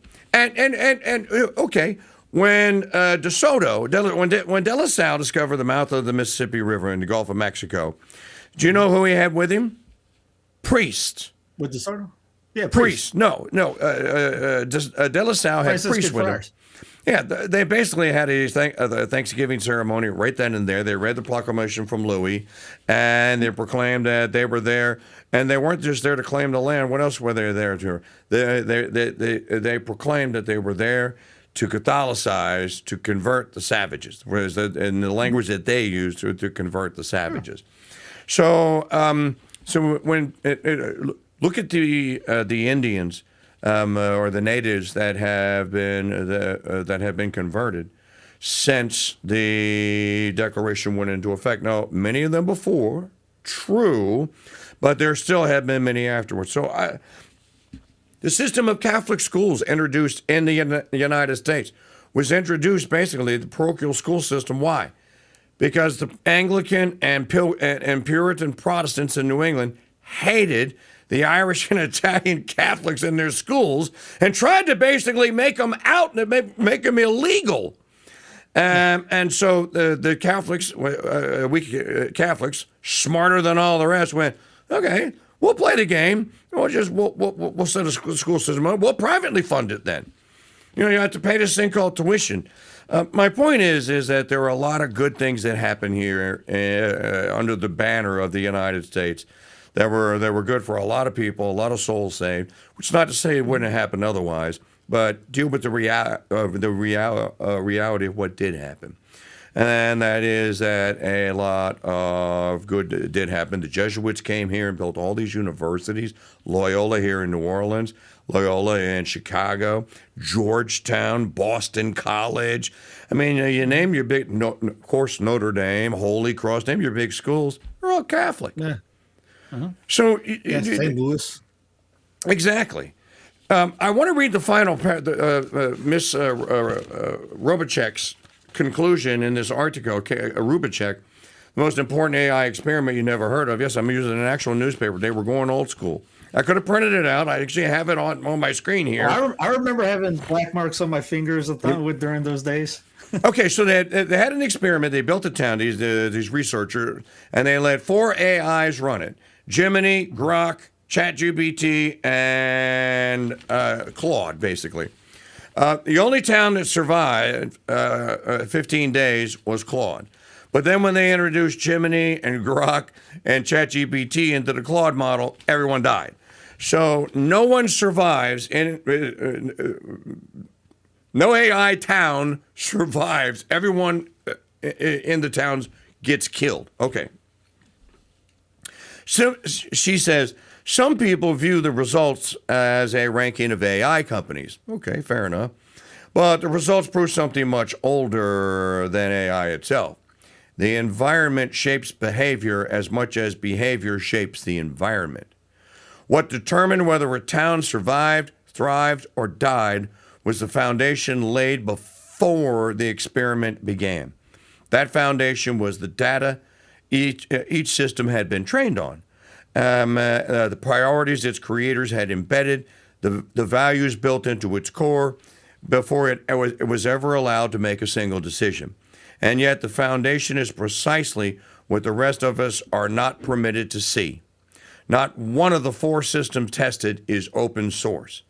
None of their training data, objectives, or guardrails are disclosed. And that, Steve Cunningham and audience, is a problem. If you don't know what these damn things are founded upon and what ideas are being fed into them, because I can tell you it's probably not St. Thomas Aquinas. Maybe it knows about the Summa Theologica, but it's probably not being told you should read the Summa as a guide to living. These guys take our ideas that work, like the 15-minute city, if you look at not the technocratic way, is what a town and city is supposed to be. You're supposed to walk around it, stop, and not travel through. Like Kirkpatrick writes about it. It says, you go into a city, you're supposed to stop and get out and walk around and shop and mingle and relax, go slower pace in a sense. You travel to the city, not travel through the city or just to get, bypass. So the idea to get around walking, bikes and all that, which bikes are really good for people to travel in, and most energy wise and efficiency and all that. Obviously it's good for everything. But when it's forced on you with a technocratic prison, right? People look at the one side going, yeah, I like the idea. It's attractive. Everyone likes the small town and it's let's walk around. Everything's a walking distance. You see any HGTV, you're within walking distance here. It's always about that, which, again, you like that idea.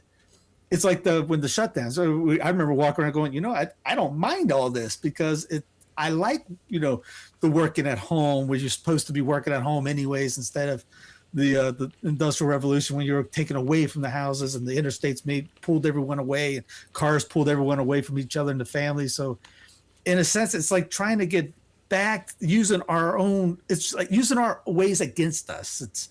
We want that idea. We want that back, to return to that area, return to tradition in a sense. But the way they're going about it with Skynets and the flat cameras and everything like that is like, it's kind of like marches into something that we want, but it's going to be a hellhole at the same time. It's attractive. Like, here's the cheese that's on this little trap that's about to get you. It looks great. I want that cheese.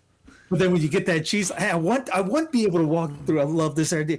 Oh no, it's Skynet, and there's Terminators all around, and I can walk to everything, but I can't pay for anything. I can't even get in out of my house now because the automated locks are locked. Remember that commercial where it's supposed to be funny. I think it was a basketball player was a female WNBA girl. I think she's walking out of the house and the door gets locked on her, and her little Alexa goes, "Where do you think you're going, Jane?"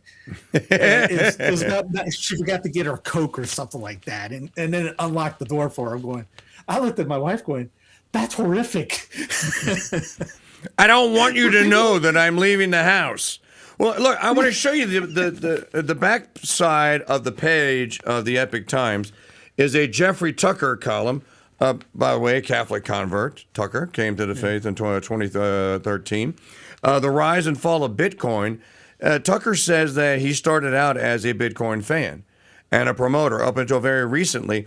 Now he says, you know what they're using it for? This is the biggest surveillance state tool that is out there. If you got Bitcoin, you are being, with the rules they now have, you're being surveilled. You're mining Bitcoin, you're just doing Big Brother's work for it. You need to get rid of it, get rid of it, get rid of it. Corbett talked about that, saying it's kind of like it wasn't CBDC, but it was the way to get CBDC in your mind, in a sense. We do that with PayPal and Apple Pay. We're already in that idea, trained in a sense, groomed in a sense to go ahead, skip the dollar and all that, and just click and it will send you the money through Venmo or whatever like that. Very few hold dollars in their pockets. Nobody has gold coins. And is that a good segue for you? No one has any gold coins or silver in their pockets. You can if you get a ticket, maybe. I got silver right here. It's all being groomed and you're pushed to that idea. And you know what? I think that's one of the things that makes our Win a Pound of Gold contest hard for people to grasp, because they don't carry this around anymore. They don't think it's money now. It's just an investment. Well, no, this is a silver round, probably one of the smaller denominations you would have carried around. If you were in the old West, you'd have these. This is what you'd flip onto the counter. Bourbon. Leave the bottle. You buy with one of these. Now there are laws like in Louisiana now. We just passed a law. As a matter of fact, the secession dudes are the ones that came up with the law. Larkin Smith, I think you know Larkin. The Louisiana Independence Movement. That's their actual bill that they got through the legislature to make. If I want to go pay some debtor of mine that's headquartered in Louisiana, and I bring him one of these, he has to take it. Mm-hmm. He's got to take it now. He can't tell me, no, I don't accept silver. Yes, you do. You most certainly do. You can move to Mississippi then. So, I think the greatest radio producer in the history of radio producers, Mrs. O'Connell over there, brings this up all the time. She goes, people don't pay for things with real money anymore, so they're suspicious of us when we say we're going to give you a pound of gold if you win, because they've never seen it. You can say, I'll give you a Ford Mustang. Okay, they've seen that. Yeah. I'll give you a Kia Seltos if we've given 5 of them away. Well, they've seen that. They've never seen this. And I think that's a huge problem. So we're actually doing a community service here by showing you real silver and real gold, and that you can actually win it. So you should go to winapoundofgold.com right now, all of you, and go get 1,000 tickets today. You should go do it right now. I should go do it right now. Yes, you should go do it right now. Somebody lock it in. Lock it in. That's right. Lock it in. What is this book about? Think of the Great Reset from the 2020, from 2020 on. It was Tan and I, when I was working at Tan, they wanted to put a book together on the Great Reset. And I had a couple guys that I had in mind that's the book they have now. We were working on it together. I didn't like the way it came out. So it's been on my mind since the 2020s. So we have to have a Catholic book on this, because there's been all kind of secular ones out there. So I've been working on this thing for 6 years or something like that. So it takes you back from those days in that mindset, even though I go back into the original papers of the World Economic Forum, where it talks about being population control,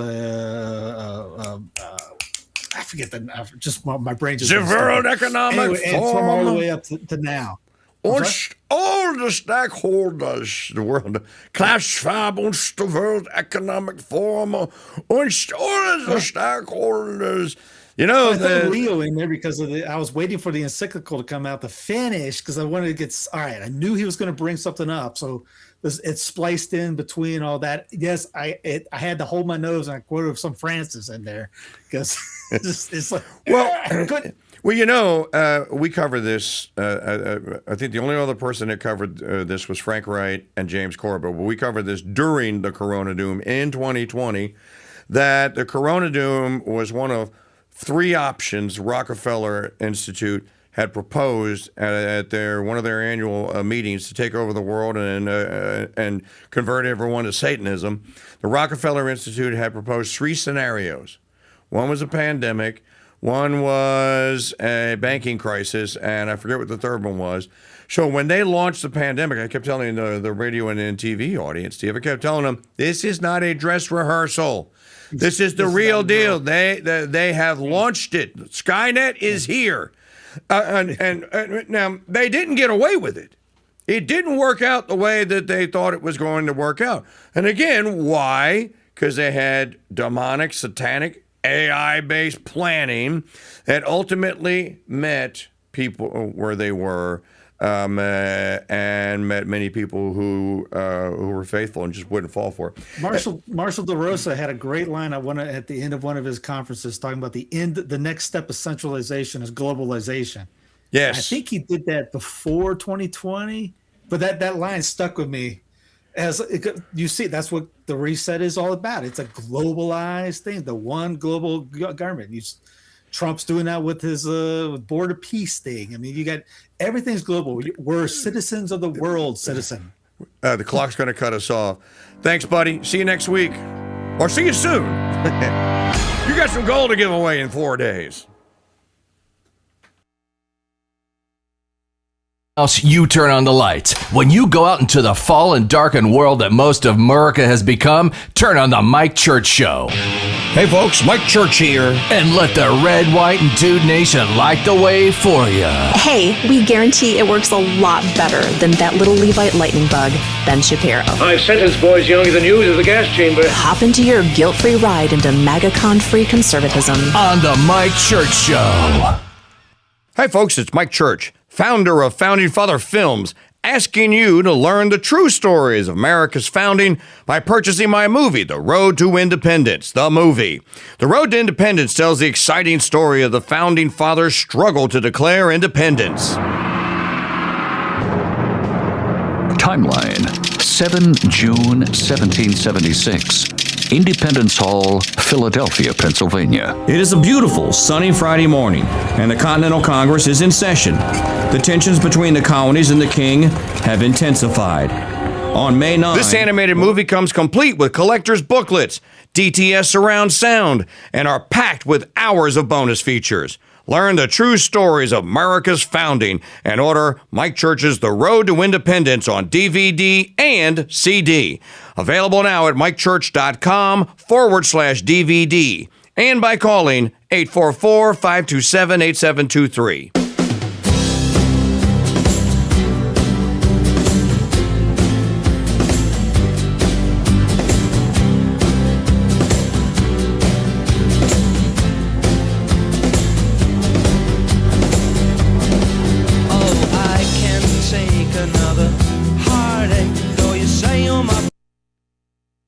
You're listening to the Crusade Channel, a Black Hat Studios media property, broadcasting live 24/7 from Madisonville, Louisiana, and to the world via crusadechannel.com.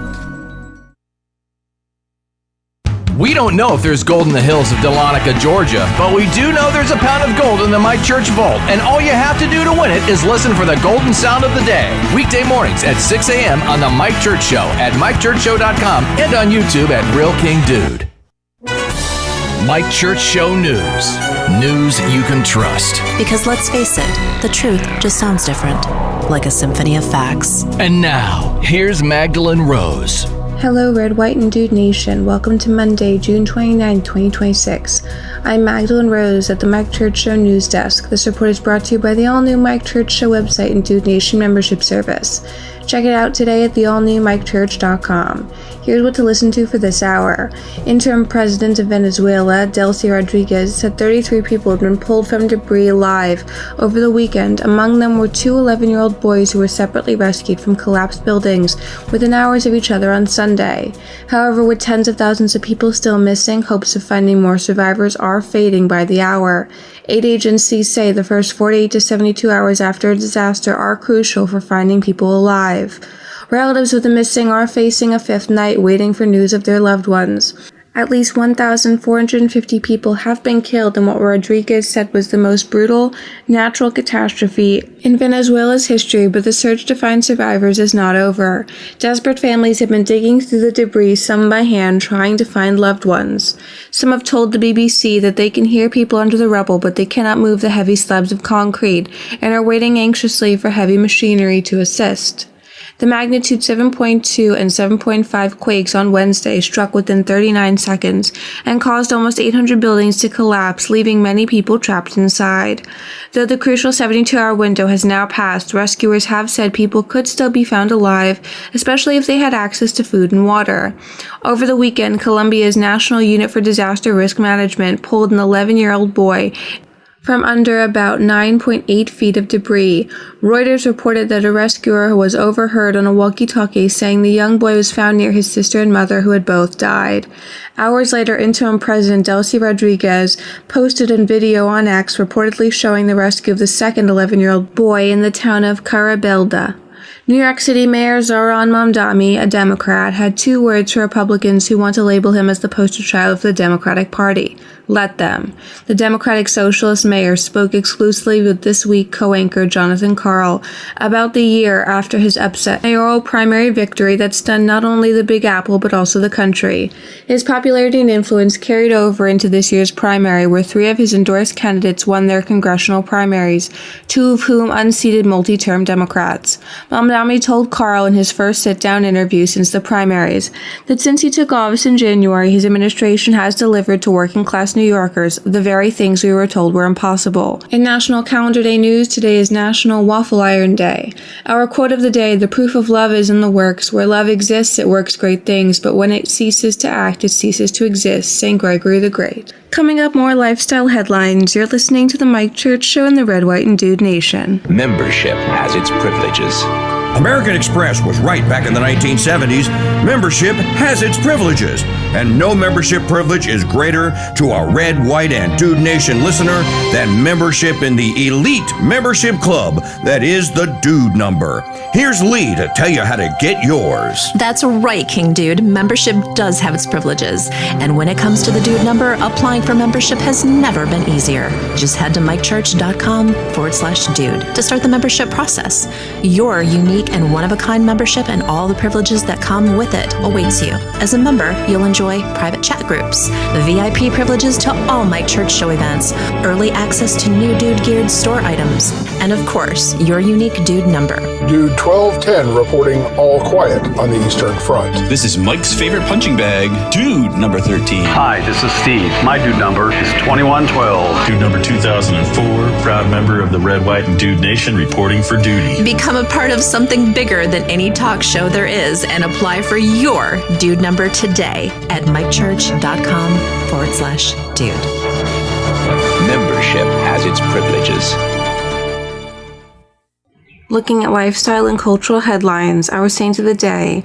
Learn more about today's Saint of the Day and today's Saint of the Day podcast at crusadechannel.com/saint. President Donald Trump is threatening to re-escalate U.S. attacks on Iran after the regime in Tehran continued attacks in the Strait of Hormuz. Iran launched strikes against both Kuwait and Bahrain this weekend, leading to condemnation from both Arab neighbors. Israel and Lebanon agreed to the framework of a deal that would see the IDF withdraw from southern Lebanon. Israeli officials say they will only withdraw if the Lebanese army deploys against Hezbollah. An Iranian lawmaker warned that Tehran will continue to control the Strait of Hormuz, declaring that other nations must submit to Iran's rules. Britain's Home Secretary condemned attacks on Bahrain, Kuwait, and shipping in the Strait of Hormuz, urging full implementation of the recently signed U.S.-Iran Memorandum of Understanding. Iran's supreme leader urged prosecutors to take legal action over U.S.-Israeli strikes, accusing the two countries of committing crimes against Iran. Washington and Tehran agreed to halt military strikes in the region, with delegations scheduled to meet June 30th in Doha, Qatar, for talks. U.S. Ambassador to the United Nations Mike Waltz said that Iran has never been so isolated across the Middle East, and dismissed Tehran's claims of dominance over the Strait of Hormuz. President Donald Trump said on Sunday that work will begin September 1st, 2026 on the public East Potomac Golf Course, despite a federal judge's warning of serious consequences if the administration begins major work without getting approval and notifying the court in advance. President Trump took a tour of some of the projects he has commissioned or plans to on a rainy Sunday morning. The president's motorcade swung by Lafayette Park near the White House and around Memorial Circle in front of Arlington National Cemetery, where he plans to build his 250-foot-high triumphant arch, and by the Kennedy Center, to which he added his name before a judge ordered it removed. For the Mike Church Show and the Red, White, and Dude Nation, because ethics in broadcasting matters. I think I'll go to sleep and dream about piles of gold getting bigger and bigger and bigger. Here's a piles and piles of gold fun fact. In 1971, if D.B. Cooper had jumped out of an airplane with $200,000 worth of gold instead of U.S. currency, he would have $25.4 million in gold bullion today. Now, we don't know where D.B. Cooper's money is, but we do know that Mike Church has 1 troy pound of gold in his safe, and that he's going to give it away on July 2nd. And you don't have to jump out of an airplane to win it. Win Mike Church's Pound of Gold. Tickets on sale now exclusively at winapoundofgold.com. D.B. Cooper and Cocaine Bear parachutes sold separately. What caller number were we supposed to take? Caller number 7. This is Mike's favorite punching bag, dude, number 13.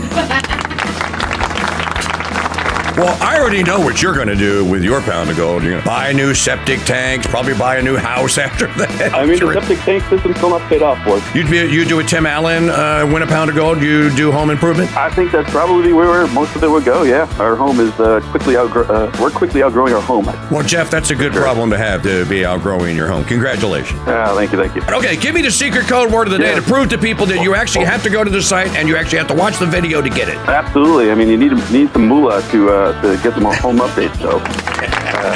All right, Schaefer 13, you are in the winner's circle. You got 2, not 1, but 2 shots to win that gold. Thanks for playing the game. I'll be sure to purchase some more. Okay, buddy. In the meantime, you can go to winapoundofgold.com, support the Crusade Radio Guild, who is here to protect, defend the good, the true, and beautiful through live television and talk radio.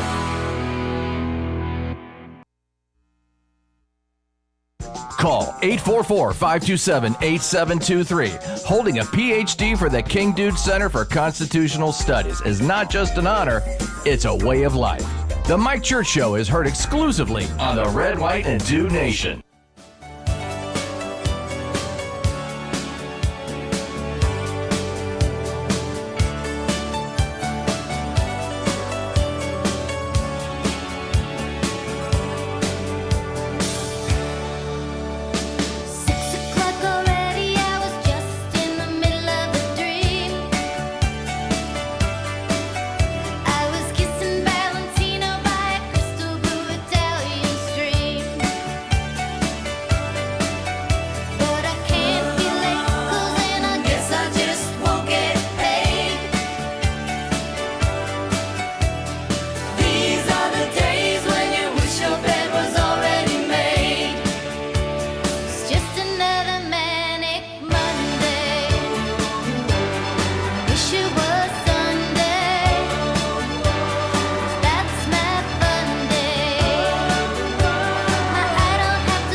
Daily combat against AI and the synthesis of all tyrannies.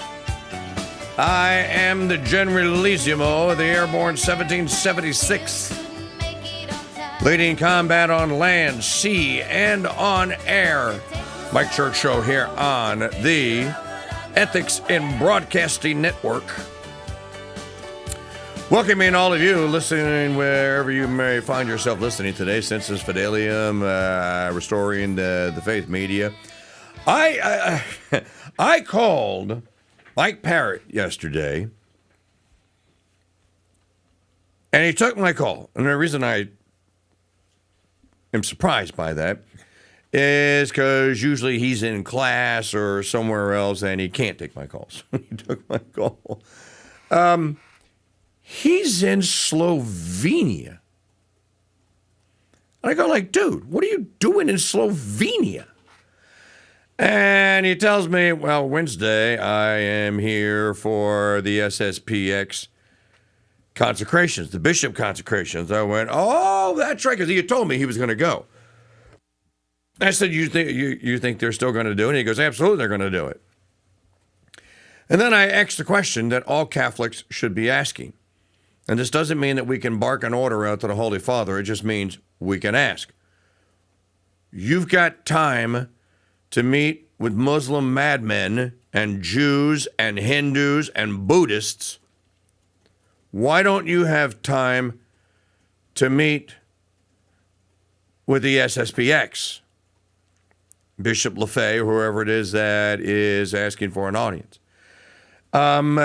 This is what's going to happen on Wednesday, and my view is completely avoidable. Shouldn't happen. I thought Leo the Lion. This is a Leonine papacy we were hoping for.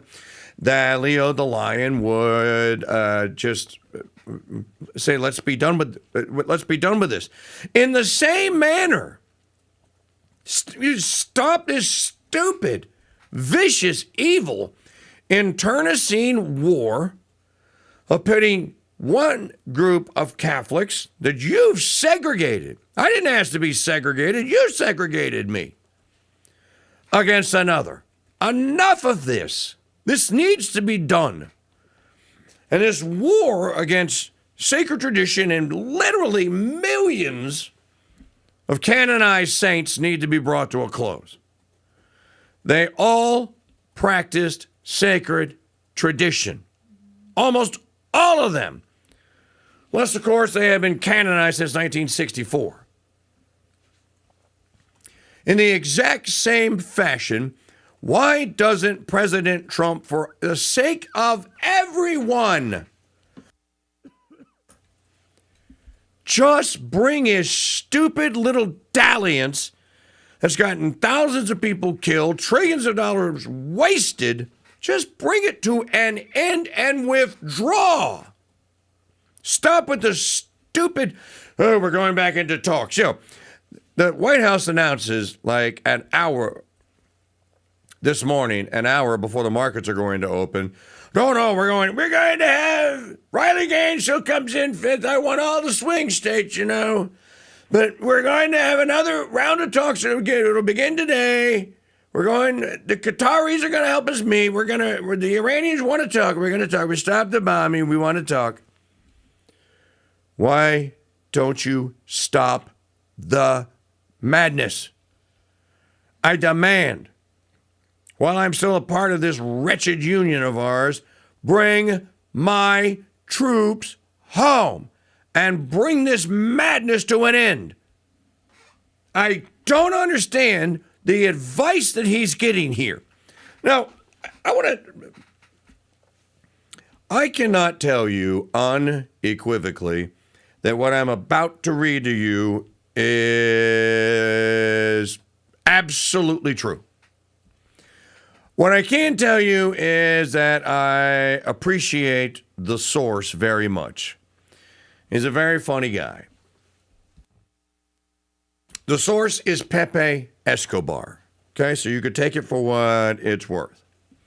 I don't know who Ryan Rosbiani is. He has a blue check. He's on X.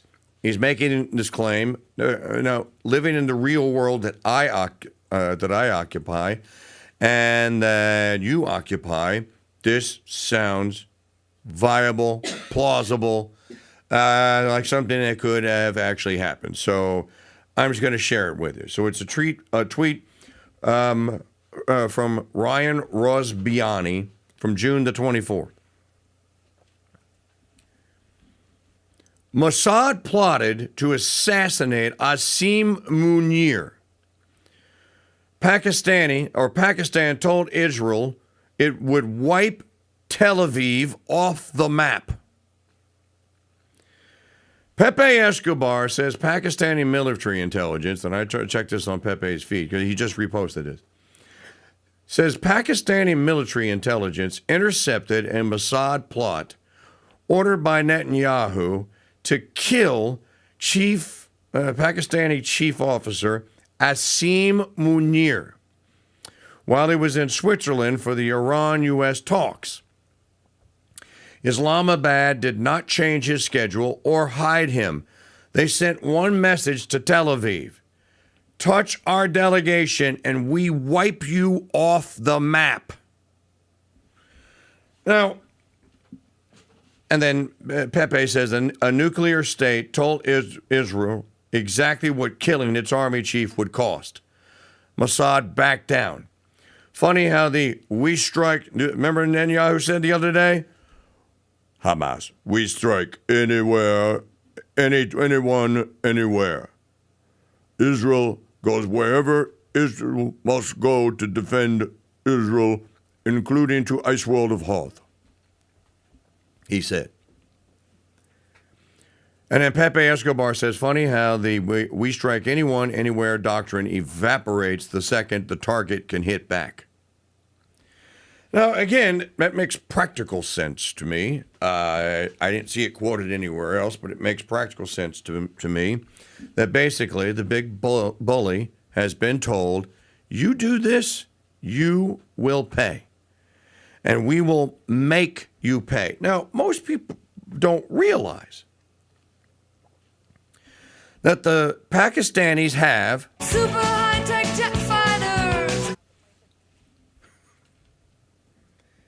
and nuclear weapons. Don't know how the Pakistanis got the nukes. Pretty sure that they reverse engineered our tech or they bought the Super high-tech jet fighters. from us. But regardless, if the story is true, what happens when the bully is finally confronted? This is basically what has happened with the bully that is the United States has finally been confronted by the people of Iran, who are basically saying, dude, we date back to the our civilization goes back to the book of Chronicles in the Old Testament. You're not going to wipe us from the face of the earth, and you're not going to annihilate us. We're not going to let you. We're also not going to cave in to all of your demands. We are a sovereign nation. Now, we will make a deal with you because you have stolen from us. These are the kind of things. You're coming up on the 250th anniversary of the signing of the Declaration of Independence. You know, anyone that's watched any of my movies, Road to Independence, the movie, The Road to Independence, the original audio documentary that we ran on Sirius, on the Sirius Patriot channel all day on that day. I think it was a Thursday in 2007. You should know that the Second Continental Congress did not want to go to war with England. Did not want a war. There were delegations that were in England. There was one that was sent over, and Ben Franklin was a part of it. It didn't work, but and Franklin basically told the Lord North and the delegation there, look, the colonies are barely united, and they don't want war. They do not want a war. All we're asking for is a peaceful, basically treaty meeting with the Parliament or with the King. Let's work a trade, some kind of peaceful settlement out of this, and we'll be done with it. And of course, what was the answer of the British Empire? The British Empire went, yeah, it is so very funny, and said, how about no? And then ultimately, what is the war that the Brits ultimately get? They get guerrilla warfare. Why does Cornwallis have to surrender to Washington at Yorktown in 1781? Why? What presages the event? Well, the event is presaged by Lord Cornwallis landing at Charleston, blowing Charleston Harbor to Kingdom Come, and then beginning a march inland to try and find the commanders of the South Carolina militia and take them out, and then take the South Carolina militia out. And he thinks that by doing that, ultimately it will lead him to George Washington, and he'll take Washington out and bring the whole thing to an end. But what really happened? What was the practical effect of Cornwallis's invasion? He bit off more than he could possibly chew, and he wound up chasing Marion, the swamp fox. He wound up chasing him all across South Carolina, then North Carolina, then the lower part of Virginia, and finally all the way to Yorktown. And what was the swamp fox ultimately doing? He was guerrilla warfare. He would cross a river that he knew that Cornwallis didn't have the barges to cross. That he'd have to stop and build barges to get the men and the horses across the river. And while they were building the barges, they were very stealthily stealing the horses and doing small raids on Cornwallis's deployments and either capturing them or killing them. And ultimately, Cornwallis chases him all the way to Yorktown on the peninsula in Virginia, and he's hemmed in because the French show up with the Navy. He can't get out. His Admiral Lord Richard Howe, one of the Howe brothers, can't get the English Army or the English Navy up the York River or the James River, and Cornwallis is stuck, and he has to basically surrender. So what an irony that the victory over the British Empire in 1781 comes as a result of a misguided, ill-advised, stupid invasion by the British Empire into the then United Colonies of North America. And here's Trump, stuck in the middle of this thing. Now, suppose he can't get out, for Netanyahu and the Israelis won't let him get out. And again, people talk about this, and I go like, dude.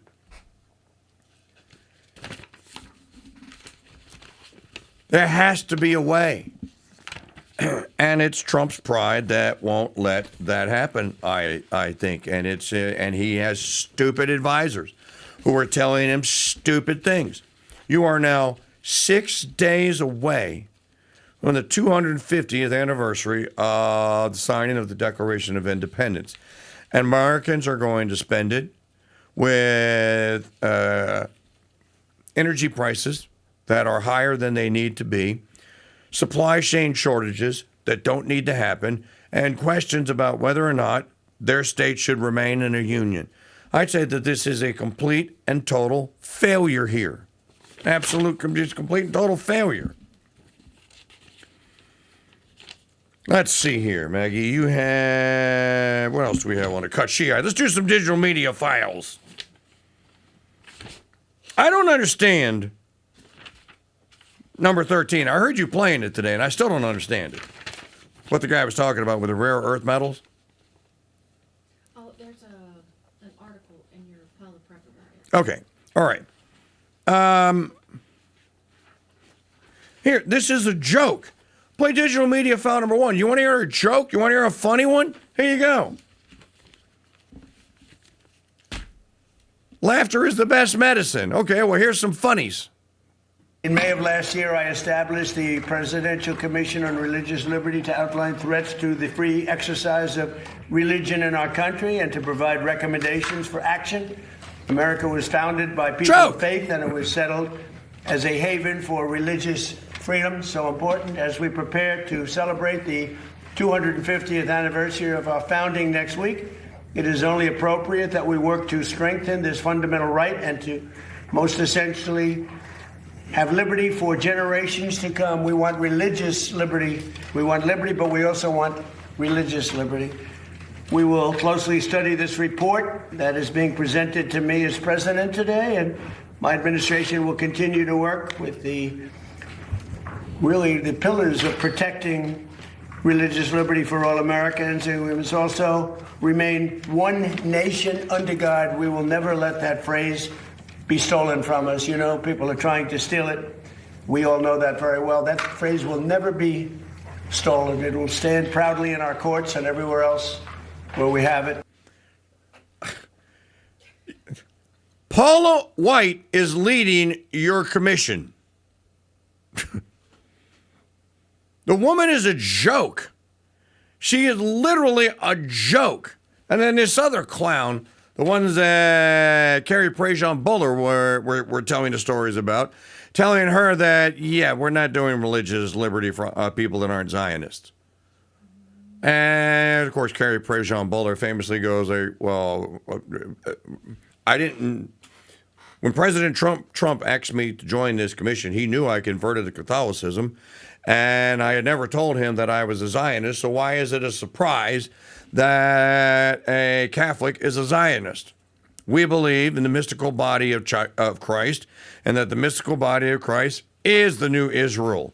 The Messiah has already come. By the way, what a great way to think about this, and all these things we're talking about today, on the feast of St. Peter and St. Paul.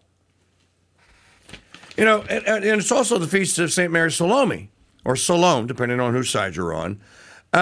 Great story about St. Mary Salome. She is revered throughout the Catholic Church. She's the mother of James and John. True, she's also in, for all you Protestants, she's in the Bible. She's another one of the Marys that's in the Bible. But she's also revered by the people of France. Now, somebody's going to go like, well, why do the French people revere St. Mary Salome? Because St. Mary Salome, St. Lazarus, St. Martha, and several others were thrown into a boat by the Jews. Yes, I said by the Jews, by the occupants of Jerusalem at the time. Threw them into a little dinghy, pushed them out without oars into the Mediterranean, and thought that the currents would probably take them to the northern coast of Africa, where they would crash land and be eaten by the Barbary Coast pirates or whoever, or the cannibals or whoever was there. But God intervened and sent that little craft to the town in France that is known as Mary Sainte-Mère. It's basically the holy city by the sea, Sainte-Mère. And they disembarked, and the rest, as they say, is history. St. Martha slew a dragon, or tamed a dragon, and then she slew it.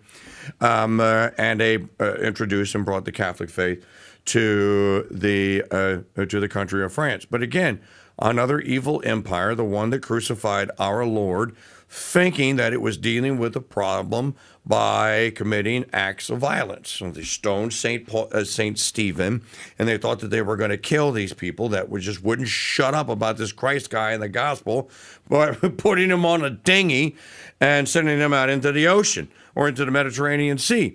And then today being the feast of St. Peter and Paul, Sister Maria Filomena did a wonderful job. Get the long form version of today's Saint of the Day, all of you. There's a lot of stuff in there that I didn't know. I mean, I think I kind of knew it, but I didn't know the whole thing. So the broadcast version is 2.5 minutes long. The full version of today, she just does St. Peter today. Tomorrow she's going to explore St. Paul, is almost 7 minutes long. And one of the things that had escaped me is that wherever you see you have a feast with Peter, you have a feast with Paul. And so you have this foundation upon you. We're talking about AI cities collapsing earlier. Why? They don't have Christian Catholic formations.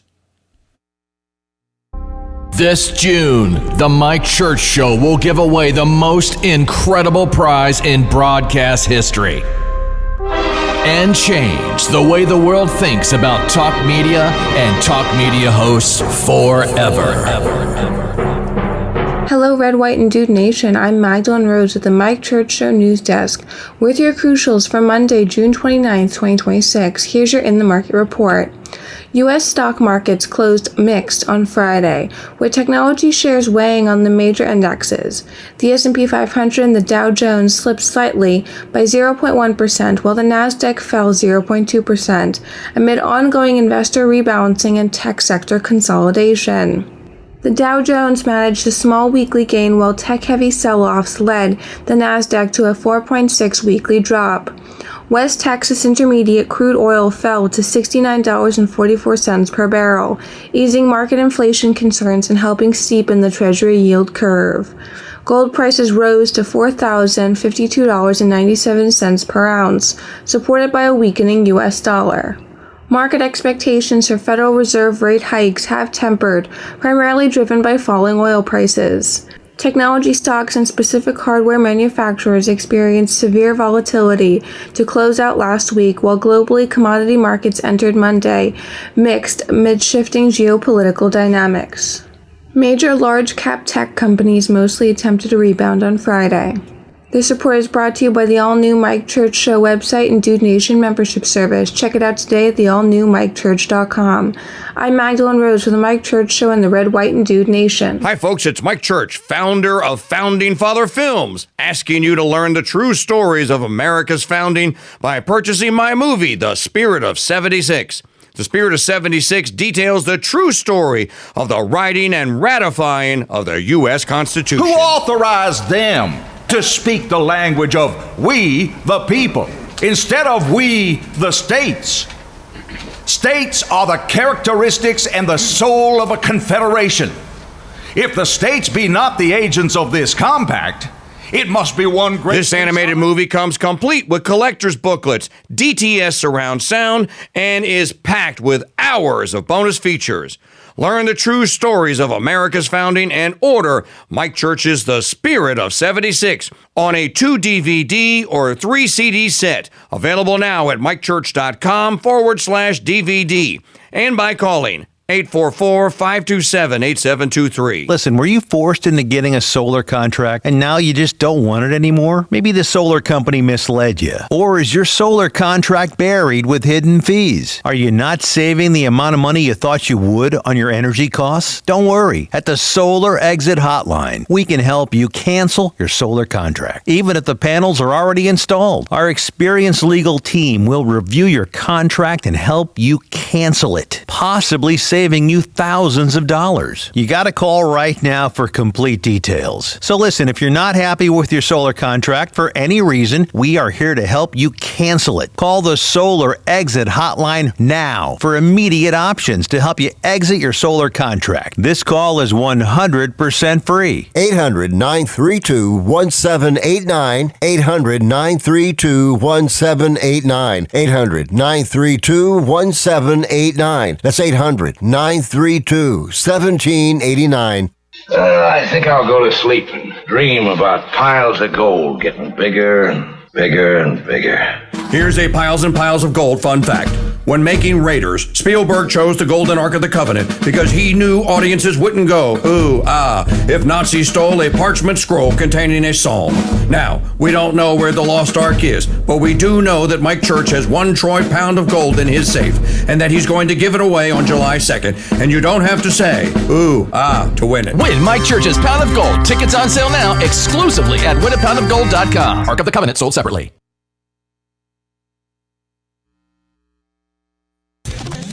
Holding a PhD at the KingDude Center for Constitutional Studies. The Mike Church Show. Delivering over 180 minutes of teleprompter-free entertainment, wisdom, and knowledge every single day.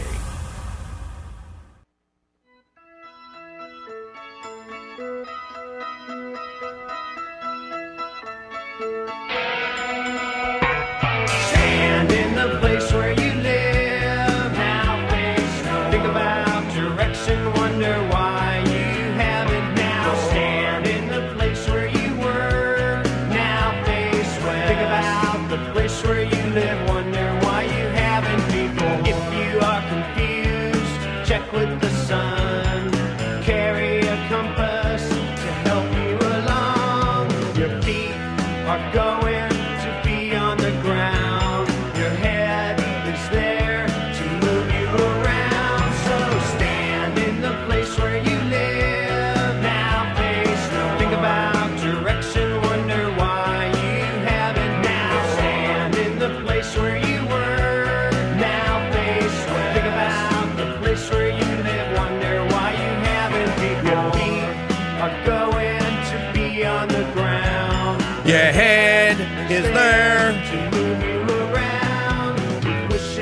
How you doing? The trees would be falling. Listen to reason. The season is calling. Stand. Marcus Tullius Meridius Maximus Augustus. Mike Church Show here on a Monday. Your home for the 2026 Win a Pound of Gold raffle. Somebody's going to win that gold on Friday. If you don't know, we moved the drawing to Friday. To tell you the truth, I'm not really sure why I had it on Thursday.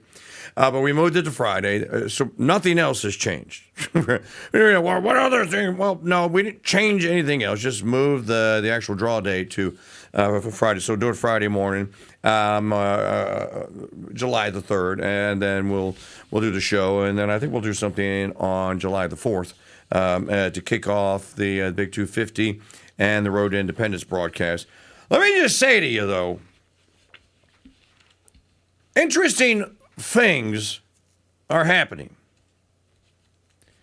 There's a line in my movie from John Adams, and Adams says, great things are on the tapas, is what he says. He says, great things are on the tapas. And then he goes on to allude and to tell his wife, Abigail, he tells her about that Richard Henry Lee has become a friend, and that he thinks that this Lee resolution thing might actually come about. And this is where then Adams describes. He says there is the 1/3 timid, the 1/3 Tory, and the 1/3 true blue. And as I told you on Friday's show, I think that that's where we are. You got 1/3 timid, cowards, 1/3 Tory, big government political types think that there's a two-solution party system, and then 1/3 true blue. That's plenty. You don't need a majority. 1/3. And I bet the number is actually higher. Just many people are just scared. They don't want to say things, or they don't want to admit that they are dissatisfied with this thing that we call America these days. And yet, there are no big major celebrations that people are like jonesing to go to. I mean, there are some that are going to happen. Do you know that, Maggie, did you see that they can't get the reflecting pond fixed? The dude that they contracted to do it the first time, they asked him to come back and fix it. He goes, no. Apparently, he didn't want to get trumped. He didn't want to get trumped. So he refused to do it. And then I guess they can't find anybody to go. So wading through the green sludge and slime that is the reflecting pool is just something, if you're going to go to it, that you're just going to have to do. And that doesn't look like there's any relief coming. And it's just the idea that the thing that this could happen, and that no one planned for this. You know, when Joe Beeman called on last week, he was talking about a giant gunite pool. How many of you people ever have any experience with swimming in a gunite pool? Everyone. Did you swim in slime? No. Probably not. Why? Because they chlorinated it. And this isn't hard to figure out. And peroxide won't fix it. So, that's just another tragedy. Call for a national day of prayer, President Trump, and tell people to pray in your to fix the reflecting pond in this world that you claim that we have all this religious liberty in, that is being led by a lunatic like Paula White and then Dan Patrick in Texas. So lots going on, lots to talk about here today. 844-527-8723. We'll go to the StreamYard Maker hotline young Jacob Ingalls is on the StreamYard with us today, talking about some of the corruption that's going on in the great state of Florida, as we have been talking about. So, Jacob, good morning to you. How are you?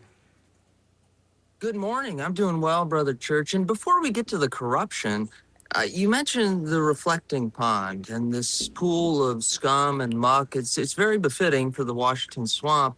But what I'm concerned about, if you remember the movie The Toxic Avenger from the 90s, I'm concerned that somebody like Paula White or one of these Democrats is going to fall into the reflecting pond and emerge as some super liberal, toxic Avenger leftist or snake handler that is just going to wreak more havoc on this country. But we can joke around all we want. It still is a very scary idea.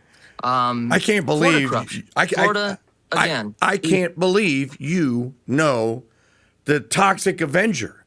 It used to win the award for worst movie ever. The only movie that ever beat it is Plan 9 from Outer Space.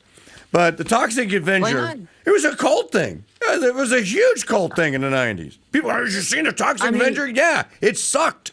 It sucked. It was a movie you watched and you loved to watch to hate it. They actually redid it. Did they? About 2 years ago, a remake, yes, and it is brilliant. It is just as ridiculous. It's the modern version. It's like Sharknado mixed with Toxic Avenger from the 90s. The only thing that's missing is Tara Reid. But on to the Florida corruption. You know, it's sad that I had to report last week that RNC Chairman Joe Gruters, who is a state senator in Florida, used to be the chairman of the Republican Party of Florida, he had a groping incident a couple of years ago with an aide to Paul Renner, who's running for governor, the former Speaker of the House, that was put under lock and key. Well, we've obtained those documents. It's no longer confidential. I will release them at a later date. The most concerning part, though, is in my investigation into the corruption of the Republican Party of Florida that banned James Fishback from debating, that banned every candidate from debating by Ron Donalds, I came in contact with 3 other individuals. There was a Memphis incident. There was a Milwaukee incident. There was a Charlotte, North Carolina incident. And I'm calling them a whole long-form event for Chairman Gruters, and it's called the schlappening. He's been schlappening young staffers across the entire country, and he was dumb enough to put it in text messages that I obtained. Text messages where he's asking staffers, Senate staffers, House staffers in the Florida legislature, if they were playing for both sides, if they played for both teams, but not to tell anyone that they were coming up to his apartment in the Capitol, and if they were to tell anyone that they were just having drinks with the boys. I mean, you're supposed to lead the Republican Party of the entire United States. We're supposed to be about conservative values. We're supposed to be about morals and ethics in comparison to whatever the hell is going on in the Democratic Party. Right. But it seems it's all just meshed together. It's us versus them. We're not in their big club, and the big club is corruption. It's immoral behavior. It's unethical acts. And we're more focused on the next young male staffer that needs a little schlappening than winning elections. The fact that he coined the phrase schlappening is offensive enough. And then, did you see the clip the other day with Byron Donalds? I mean, the guy just wants you to not like him. He's pleading with me. Please don't like me. Please don't give me a chance, another chance. He was asked about Fishback and about the debate. And he goes, look, it's not my job for a guy that wants to, it's not my job for a guy who's looking for a job, as he describes the governor's mansion, who's looking for a job to do employment opportunism for someone that wants to audition for a job. I'm like, no, It's your job, though, and it would be an ethical thing for you to go on and stand on a stage with a guy who's polling in way into the double digits. Over a third of Floridians are considering him as of both parties as their gubernatorial candidate. Why can't you debate him?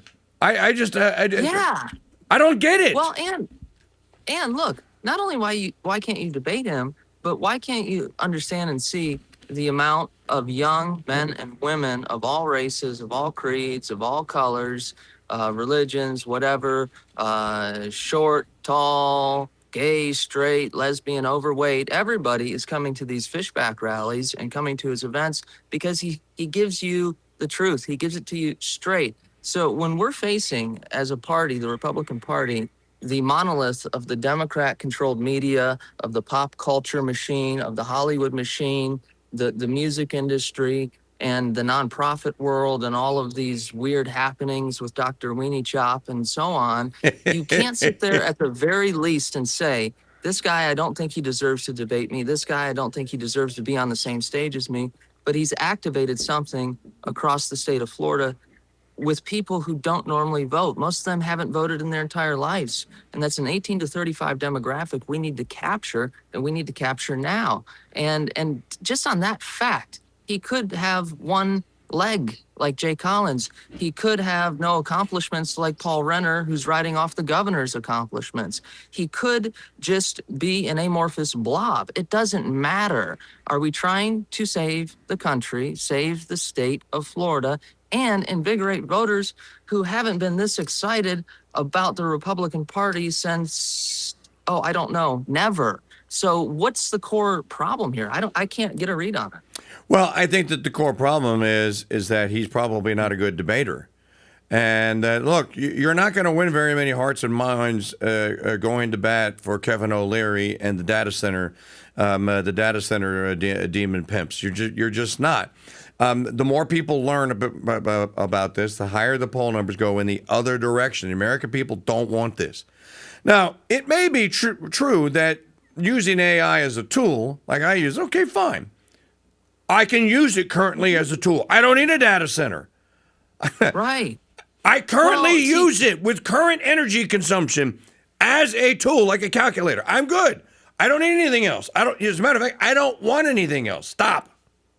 Right. And look, over the weekend, I've been a little busy, and I wrote, I've been preparing a memorandum for Nick Fuentes. And look, people can have problems with his approach, but same concept applies. The way he's been able to activate young people in this country needs to be taken seriously. However, he needs to grow up and leave the immaturity and the nastiness at the door. It's okay to be nasty, but to be nasty for nastiness reason doesn't accomplish the goal. And it got leaked to penpostnews.com, penpostnews.com, where I laid out the power that Fuentes has and how that power can be merged with the Bovino2028.com efforts to draft Gregory Bovino to run for president in 2028 and marry that young piss and vinegar, angsty attitude with, the lazy boomeritis crowd. And not all boomers are bad, but the boomers in the Republican Party who have co-opted it and control it are dominated by snake worshipers like Paula White, people who don't really at a core fundamental basis understand what's going on here. We're done with the past.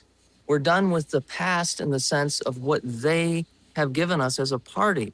And we're not shifting into modernity. Pope Pius V, he made some really, really important comments about that. So I'm not asking us to go to outer space and leave morals and ethics. I'm asking us to adapt, react, get outraged, and seal the deal for victory. I mean, Fuentes, Bovino, merge, and leave the establishment GOP in the dustbin of history where it belongs. They since FAUX, fake Fox News, assisted in taking out my boy Thomas Massey, I turned it off. and I'm not Oh, turning that it. was beautiful. Are you going to talk about what I think you're going to talk about? Oh, I'm not going to turn it back on. We can talk about fake Fox News. What I was going to say is, what I've been watching CNN, which is a crap show. It's an absolute crap show. But CNN is laser focused on DSA.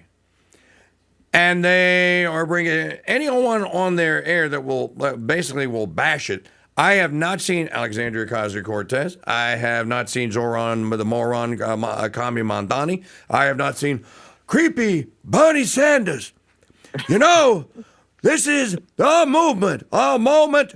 We are going to take the party. Creepy Bernie, two fingers Bernie Sanders. Haven't seen any of them. None of them. I haven't. The only one that I've seen. Who's not a confessed DSA member is Gruesome Newsom or Gavin Newsom of that. They are terrified of this, and I don't buy it. They're just look. We have been fighting communists since Hollywood was exposed by tail gunner Joe McCarthy in the 1950s. Everyone has known. We had movies in the 1960s, The Manchurian Candidate, that were about communist invasions and communist infiltrators. Kennedy stood up to the commies at the Bay of Pigs invasion. The battle, Ronald Reagan told us we were going to triumph over communism. The battle for Americans against communists is not new.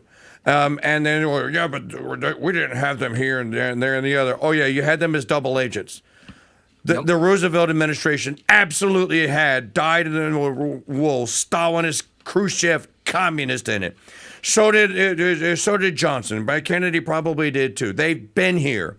So it's not like there's some new breed of communist. A communist is a communist. It's a really lazy system of government.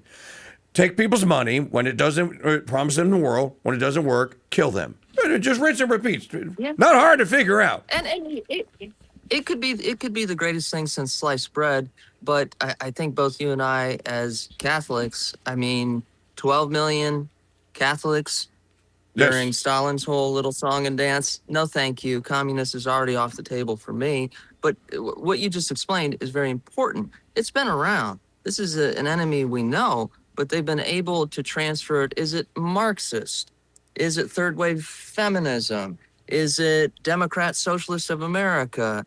Is it progressive Bernie bros? The misdirection and relabeling of it and reframing of it is what I think makes it, by design, so hard. And I was watching Van Jones. He was giving an interview, and he's actually one of the leftists who's been extremely solid on issues like this.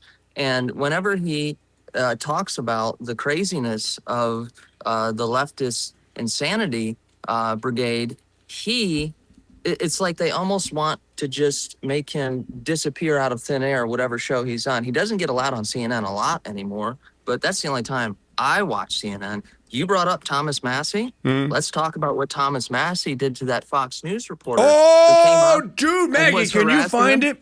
It's on Massey's feed. It's at the top of his feed. You can't miss it. The dude, our boy Massey, completely flipped the tables on the dude, who was basically like, have you always been an anti-Semite Jew hater, or did you just start? Basically, was kind of the question he asked. And Thomas Massey goes, well, I don't know. Have you always been stalking children? I just completely... it's gay porn. Gay porn. No, gay porn. Gay porn? Here, hold on, Jacob. Jacob, hold on. Maggie's going to play it. Here, listen. Watch. Yes, this is perfect. So let me ask you. I heard that you like gay porn. Is that true? Congressman, I just want to give you a chance. Your side. I'm giving you a chance to give me your I'm not side. going to get into Are that. you a real news organization or not? No, come back, man. All you got to say is you don't like it. That you haven't been to those websites. Of course I All don't. right. Of course I don't like it.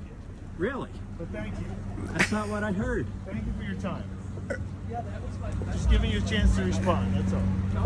And you're with Fox? But thank you. Is that a real news organization? No. Is this what you do for a living, man?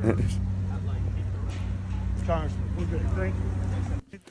I kept waiting for the guy to turn around and go fisticuffs on him, because the dude was absolutely like, no. He's walking away, and Massey's chasing him with his smartphone, going, "Come on, man, tell me about the gay porn. Come on, man, tell me about the gay porn."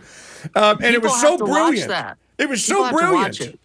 It's a masterclass, because if you watch his face once Massey says that, the guy is automatically just visually, he's like, wait, do I watch gay porn? He didn't even know that he watches the gay porn. And but it's a very good tactic that Massey flipped on them, what these nasty reporters do. It's like candidates in a debate. Unlike my esteemed colleague from across the aisle who has some personal issues that seem to be percolating in the community, Senator, when is the last time that you beat your wife? So they set the premise.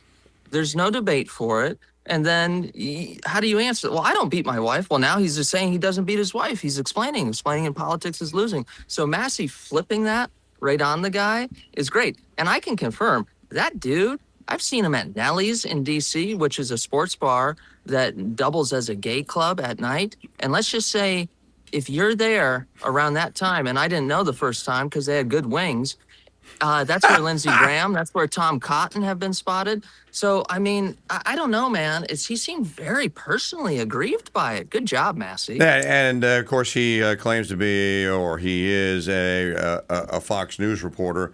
Okay, so Massey actually just absolutely flips the tables on this. Well, let me go back to what you were saying about Jacob Engels is on our StreamYard Maker hotline here with us on a Monday. Follow him at Jacob Engels, as ENGELS on X. You said something about Van Jones. Magdalene Rose and I talked about Van Jones when she was on the show last week, and I pointed out to her, I'm like, as far as Democrat strategists go, he is really the only one that has survived since Obama. Now, they brought him out for Obama because he was a black guy and he was very well-spoken, handsome dude or whatever, and they brought Van Jones out. And look, he's always been a left. He's on the wrong side of everything from me and you. Yep. But as I told Magdalene, I'm like, well, you know what? Van Jones states his case and he doesn't back down. You know, he's very, and he does it without the arrogance of, oh God, who is that dragon that worked for Hillary? Paul Begala. The forehead. Can't stand somebody like Paul Begala because he's arrogant. Van Jones just makes the point, and then he's the 800-pound elephant in the room. He moves on. He makes the point, and he was standing in on that panel the other day when they were talking about the DSA, and he was like, these people are crazy. He's like, these people are crazy. I have a clip from James Carville on Friday. Now, Carville has basically talked himself out of a job because he can't stop his potty mouth. But Carville is basically, and look, lady, I got nothing in common with you. And he was talking about the DSA socialist. This is the death. The Democrat Party is the fish out of water. It's on the deck. It's flopping like this. It's just begging someone to put it out of its misery. Take an oar and kill it while it's on the pier and just beat it to death with an oar. And the stupid party doesn't seem to get that that's what they could do, that the moment is now. Instead, you're doing everything in the exact opposite of what you should be doing, in my view. And I think that this is driving people away from parties and the party. Yeah. And it's also driving people to think about doing things like seceding or like at the very least, can our state just say no to these people? And we don't care how much federal money you bring into our state for your data center. We're just going to say no. 'Cause I'm going to tell you, they keep pushing this and prices keep going up and the news reports keep getting worse. You're gonna force people, they're going to have torches and pitchforks, and they're going to confront you. Well, I mean, I think maybe we should follow some advice from the great former governor of Virginia, Ralph Northam. You remember him? You know, Democrats, just settle into what you've created. Settle into what you have wrought upon this country. We want you to get all nice and comfortable. We want you to get comfortable. The baby's going to be comfortable. You know, just go away. You guys wanted this mess. You're cheering it on. And now it's like somebody who farted in the elevator and everybody knows it, who's looking around and saying, oh, it wasn't me. I don't know who farted. you guys brought this insanity. Yes. You tried it through 8 different forms, and now it's finally hitting in places. And now it's becoming a beast that you fed and kept in the basement. And now it's too big and it wants to get out. And it's broken its chain. It's crawling up the stairs. It's busted the door down. And it's about to be let loose in the community. And they're pretending like, oh, I don't know what it is. I'm going to tell you, if El Rushbo were still alive and at the peak of his game, what he would be talking about every day these days, is he would say, my friends, this is the Democrat Party. They brought it on them. This is what they have always been. The only difference is you now have people that are getting honesty in advertising. That's what El Rushbo would be saying, and I just said it because I'm thinking the same thing, and I've been saying it. But that's what Rush would be saying. He'd be pointing out the obvious. He would illustrate absurdity by being absurd, but he would point out the obvious. The obvious is this is who you are. This is who you are. You think that running around and advocating for the murder of babies for 60 years doesn't have a long-term effect on psychology and on your intellect? You have created a new generation of people that don't care about the humanity, that you have a smidgen of empathy and care for. They don't care. They don't care that socialism and communism hasn't worked and it's killed hundreds of millions of people. They don't care. They want to give it the old college try again. And they want it, and they want it now. And they want they want it now. That's exactly right. Well, I think this is a good break to remind everybody that on July 2nd, you only have a few days to get a ticket. The Win a Pound of Gold contest is coming to a close on the Mike Church Show. Win a Pound of Gold. Get your golden ticket. You're going to get a pound of Troy Gold. You get a chance, an opportunity, winapoundofgold.com. Sorry, I'm having fun this morning. No, well, actually, we moved the drawing to July 3rd, so we're going to do it on July 3rd. Ooh, but you can right. buy a ticket up until July 2nd, to midnight at July 2nd. All right, Jacob, follow Jacob on X, at Jacob Engels, and we will talk to you again real soon, brother. Thanks so much for being on the program. Thanks for the plug. Absolutely. Thank you, Brother Church. You go well into the world and have fun today. Thanks. Okay, thank you. That's Jacob Engels, everyone.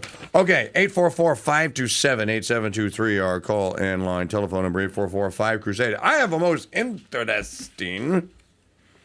Remember the guy on Laughing that would go, Eddie, interesting, but stupid. Artie Gordon was his name. Very interesting, but stupid. This is a Wall Street Journal article. The expensive accessory every hot girl wants. An old, loud... you people won't believe this. I didn't believe it until I read the story, and I went, did I actually just read that? Yes, I did. An old, loud SUV. The market for vintage Broncos and Land Rovers is booming, fueled by affluent young women willing to spend north of $100,000 for junk on wheels. Okay, I take this story a different angle than most people are going to take the story. Most people are going to want to talk about the car angle and about the fact that these women want, that these young women want to buy hoopties, basically, that double as SUVs. And the story says Lucy Matthews drives a 1994 Jeep Wrangler that doesn't have air conditioning, roars as loud as a tractor, and absolutely guzzles gasoline. It's the car of her dreams. Says Shavi Lieber at the Wall Street Journal, those EV cars, they'll run you over because you can't even hear them. True story. Said Matthews, 28, who lives in Manchester, England, and bought her Navy Jeep Wrangler YJ last month for about $16,500. By the way, if she brought a YJ, there's a very good chance that that's a 93 and not a 94. The Wall Street Journal. And there's something fun about a car that's quite bouncy, she said. Now,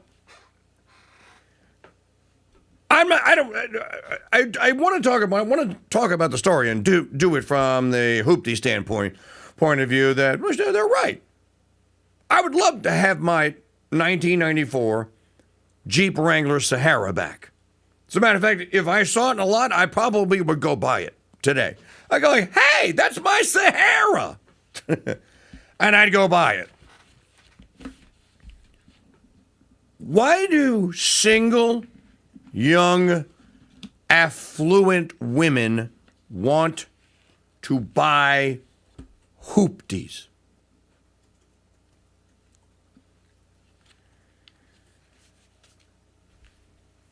The story says classic cars have always enthralled collectors. Now interest in vintage Jeeps, Land Rover Defenders, and Ford Broncos is surging for women who will pay top dollar for old cars. Never enduring upkeep be damned. Kendall Jenner has a 1989 Toyota Land Cruiser. Sydney Sweeney has been spotted in L.A. in a 1969 red Bronco. She restored herself. Mega influencer Alex Earl often posts photos inside vintage pickup trucks and Broncos. The power steering and turning radius are different than a modern SUV, but that's kind of the point, Earl said. And then Abandoned Motors, a Houston-based company that restores 20th century German cars, says its roster of female clients rose 60% in the last 2 years. At classic car insurance company Haggerty, the number of women under 50 who bought Broncos from the 1960s and 70s jumped 82% over the past 3 years. Now, I'm not doubting this, but the point I want to make, why don't they have children? This is a distraction and a rejection of their natural faculties and powers. If you spent $100,000 on a used hoopty, imagine the nest egg that you had the means to do that. Imagine the nest egg that you could bring dowry in old school days, that you could bring into a marriage. Thought of another way. Thought of another way.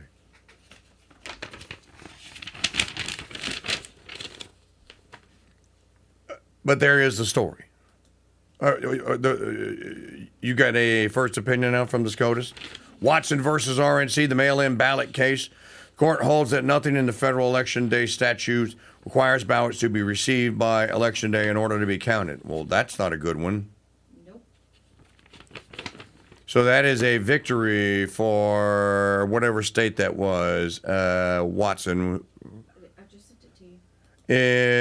Okay.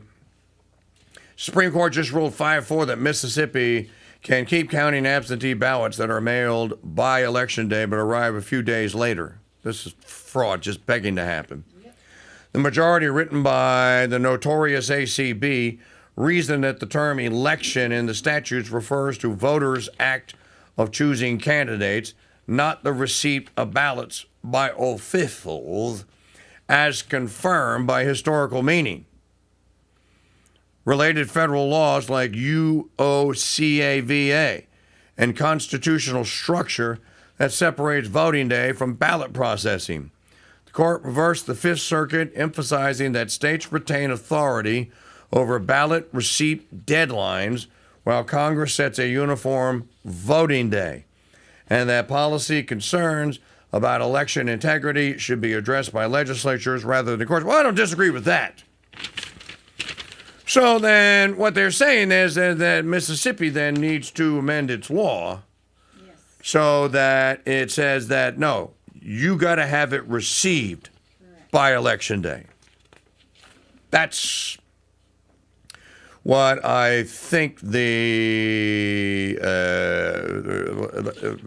what I think the ruling says. The court declined to hear Trump's appeal of the $5 million E. Jean Carroll verdict. This means the lower court ruling stands that allowed jurors to consider evidence of other alleged sexual misconduct under the federal rules of existence. This is just stupid time now. Just then, the Supreme Court will rule on whether Arizona can require proof of U.S. citizenship from certain voter registration applicants. This includes removing suspected non-citizens from its voter rolls within 90 days of a federal election. These all seem to me to be common sense things that you can answer like that. Not difficult to answer. What, you can't prove that you're a citizen? Well, it means you probably don't have an ID at all. You probably can't prove you are you. And CNN is positively giddy about this, so it must be a great decision for leftards.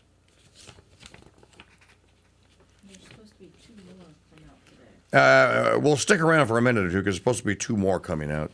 Back to the telephones at 844-527-8723. Don't forget to go and get your, that is my silver. You know, silver's going to be all chinked up by the time I mail it to someone. That's my Troy pound of silver. That's second place in a Win a Pound of Gold contest. You got until Thursday to buy tickets. Why not do it today and tell a friend and then use your affiliate link to tell 10 friends, and if they all respond positively and buy a ticket, you get a second one free. And all you had to do is send a stinking email out. Go to winapoundofgold.com. Winapoundofgold.com. Yes, Dr. Tom. Next up here on the Mike Church Show. How you doing, sir? Pretty good. How about you, Mike? I am well. Thank you. This is another 5-ticket throwdown call. And so people better pony up to the bar and throw it down. 5-ticket throwdown. There were a couple of people that did respond positively and did go and do the 5 tickets, because if we get 1,000 people at 5 tickets, that's halfway there, right? Yeah. I'd like to see some doubling time, 24-hour doubling time, 1,000 to 2,000, 2,000 to 4,000, and 4,000 to 8,000. Yeah, that can happen. Well, if enough people respond and they use their affiliate link, which is easy to generate, and it's already generated for you. You don't even have to do it. You just got to click the affiliate tab and copy it, and then send it out to a friend, family member, or enemy. Yeah, it's absolutely possible. It's doable. Yeah. That's good. Good, yeah. Little comedy for Monday morning Zionist trivia. Do you know that Jared Kushner and Steve Witkoff have the same middle name? I did not. It's spelled E-F-F-U-N. Effin. Are you serious, Clark? Absolutely not. All right, I didn't think you were. Yeah, but whenever I hear Witkoff and Kushner going somewhere, I just use their name. Yeah, they're effing. Oh, I get it. Second SCOTUS decision is out. The second opinion is Chatry on geofence warrants. Court holds that officers conducted a Fourth Amendment search when they acquired location data from Google because an individual has a reasonable expectation of privacy in his cell phone location info. So then the guy that they arrested for the Malibu fires, they can't use, if I'm reading this right, they can't use the geofence data they used to find him. Or to prove that he was the guy. Is that a victory for the Fourth Amendment? Sounds like it is. I'll have to read the opinion. I'm waiting for it to fully come out. So there's that one.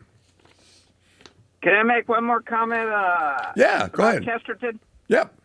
Well, or two maybe. Chesterton wasn't for women's suffrage because he held women in an exalted status. Said, of course, he was always looking at the Blessed Virgin Mary as the highest of human creation, and women should aspire to be wives and mothers. Why would they want to get themselves in the dung heap of politics, which is what it is? And the notorious ACB is the perfect example of why women shouldn't be in politics, or because she's a political animal as much as she is a judicial animal.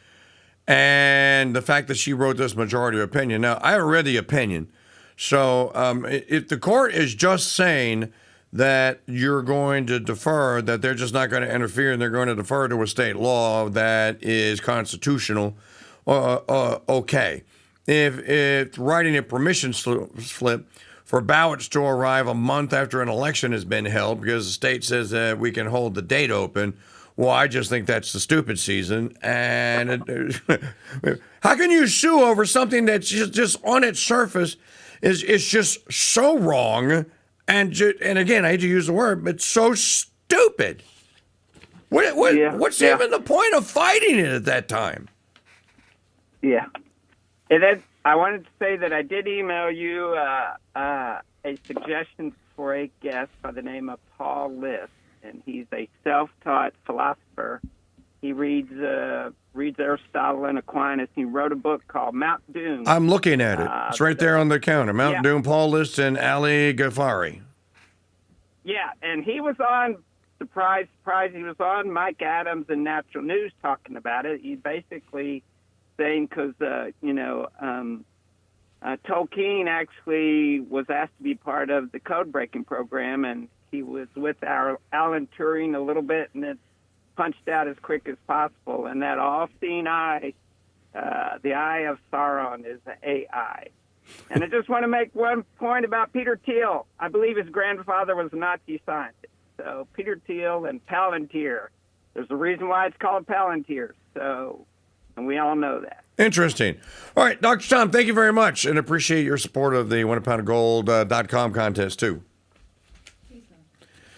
I'm just waiting to see if you're going to get is there another opinion coming, or are they done? They're not done. They're just coming out super slow this morning. Okay, so, well, you know what? Can we play a digital media file while we're waiting?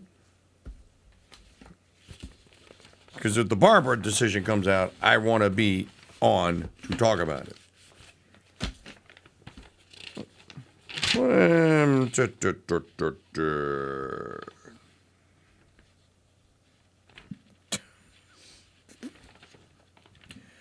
Speaking of stupid, okay, play number 5.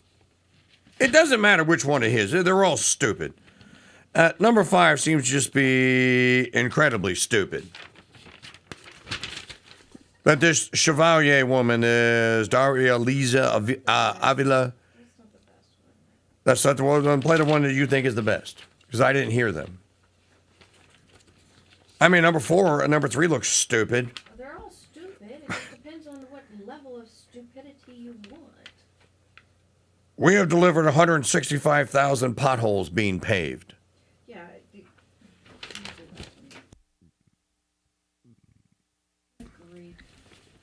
Okay, let's hear the potholes. Republicans are going to make you the poster child for the Democratic Party. Let them. We don't have to ask ourselves what life looks like if a socialist wins. I won last November, and over the course of these last 6 months, what we've delivered for working people are the very things we were told were impossible. We've delivered free childcare for 2-year-olds for the first time in New York City history. We've delivered tens of millions of dollars back to tenants who were taken advantage of by bad landlords. We've delivered 165,000 potholes being paved. And we've done all of these things while also delivering the lowest recorded crime in our city's history. That's what it looks like to have democratic socialism. And what you're seeing is that New Yorkers experienced this for 6 months and made the decision that they wanted to see more of it on the national stage as well. New Yorkers couldn't make a decision on something that happened nationally in another voting district. And I don't know the statistics that you are citing, but I will wager you that whatever that statistic is, because, you know, what did Mark Twain say? There's lies, damn lies, and statistics. So there's always a statistic to support your point of view. People that run around quoting statistics all the time, not that there's anything wrong with that from the get-go. People that run around quoting statistics are people that do not have a moral, defensible argument. A moral and defensible argument. And that's why they have to have statistics. I will wager you that within a year that the whole bottom will fall out of this thing, This has been tried before. Mayor, what do they call him? General David Dinkins. And what happened after one term of Dinkins? The people of New York were basically pleading for their district attorney, Rudolph Giuliani, to fix the mess, the socialist mess that Dinkins had created. Okay. The final opinions today, okay, they're going to make us wait, are Trump versus Slaughter and Trump versus Cook. In Slaughter, the court holds that the FTC's for-cause removal provision is contrary to the separation of powers enshrined in the Constitution and overrules Humphrey's executor. In Cook, the court denies Trump's effort to remove Fed Governor Lisa Cook from office while litigation continues. Now, people are going to say, this is the worst decision ever. He can fire whoever he wants. It's a true story. He can. But if there is litigation that is going on, then you have to let the litigation play out, is, I guess, what the ruling says. So, just thinking out loud. Folks, we've moved the contest drawing date. Nothing else has changed. Or you can buy tickets for one more day. WinAPoundOfGold.com. Go use your affiliate link. If everyone listening right now uses their affiliate link and sends it out to 5 people that they know, and if just one of them clicks, then we have a whole a brand new situation that we don't have today that we will have tomorrow. And look at your odds of winning. What Dr. Tom didn't say when he's going to buy 5 more tickets, that means he's got 10 now. What he didn't say is he has 10 chances at right now, 1 in 900. That's really good odds to win $48,000 in gold. So, if the inertia, if you will, if the velocity of the ticket sales doesn't pick up, think of the odds that you have to win today. I mean, my Lord. They better pick up. Maggie says they better pick up. You're right, they better. So, WinAPoundOfGold.com. WinAPoundOfGold.com. And don't forget, second place is right here. I show it to you every day now. I show it to you. I let you hear it. You want to smell it? I'll let Buckshot smell it. It's right there. 12 silver rounds. That is 1 troy pound. To give you an idea, we'll put that in scale, of silver. These are the exact coins. So and you know what this is worth today? You know, because I calculated it on Saturday when I did a little video on it. $780. Right here.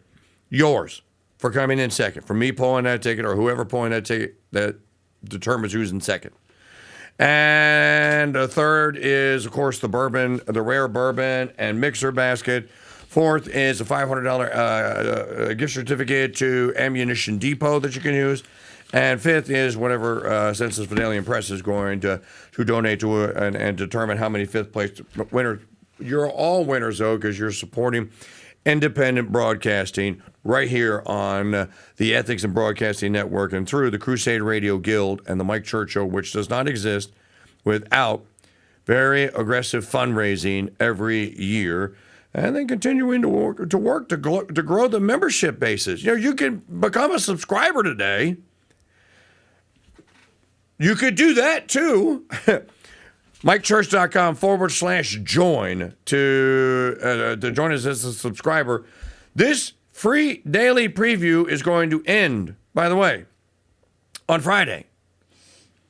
When we come back from after the July 4th break, we will go back to behind the paywall. That's audio and video.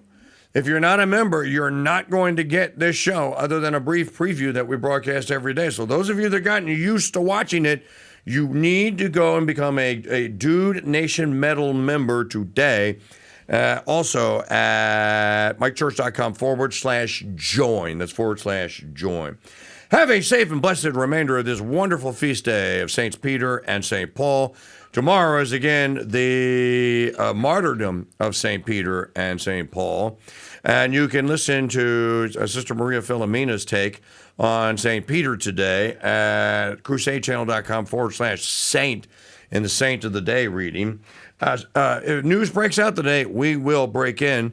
Have a safe and wonderful, blessed remainder of the Feast of St. Peter and Paul. God bless you, and Mary keep you. He's got the truth on his side. The liberals can run, but they'll never hide. He's a friend of Mr. Madison as he fights all leftisms. He supports our troops over there, stands up to the kooks from care. He's the KingDude of the nation of Dude. Red, white, and Dude Nation.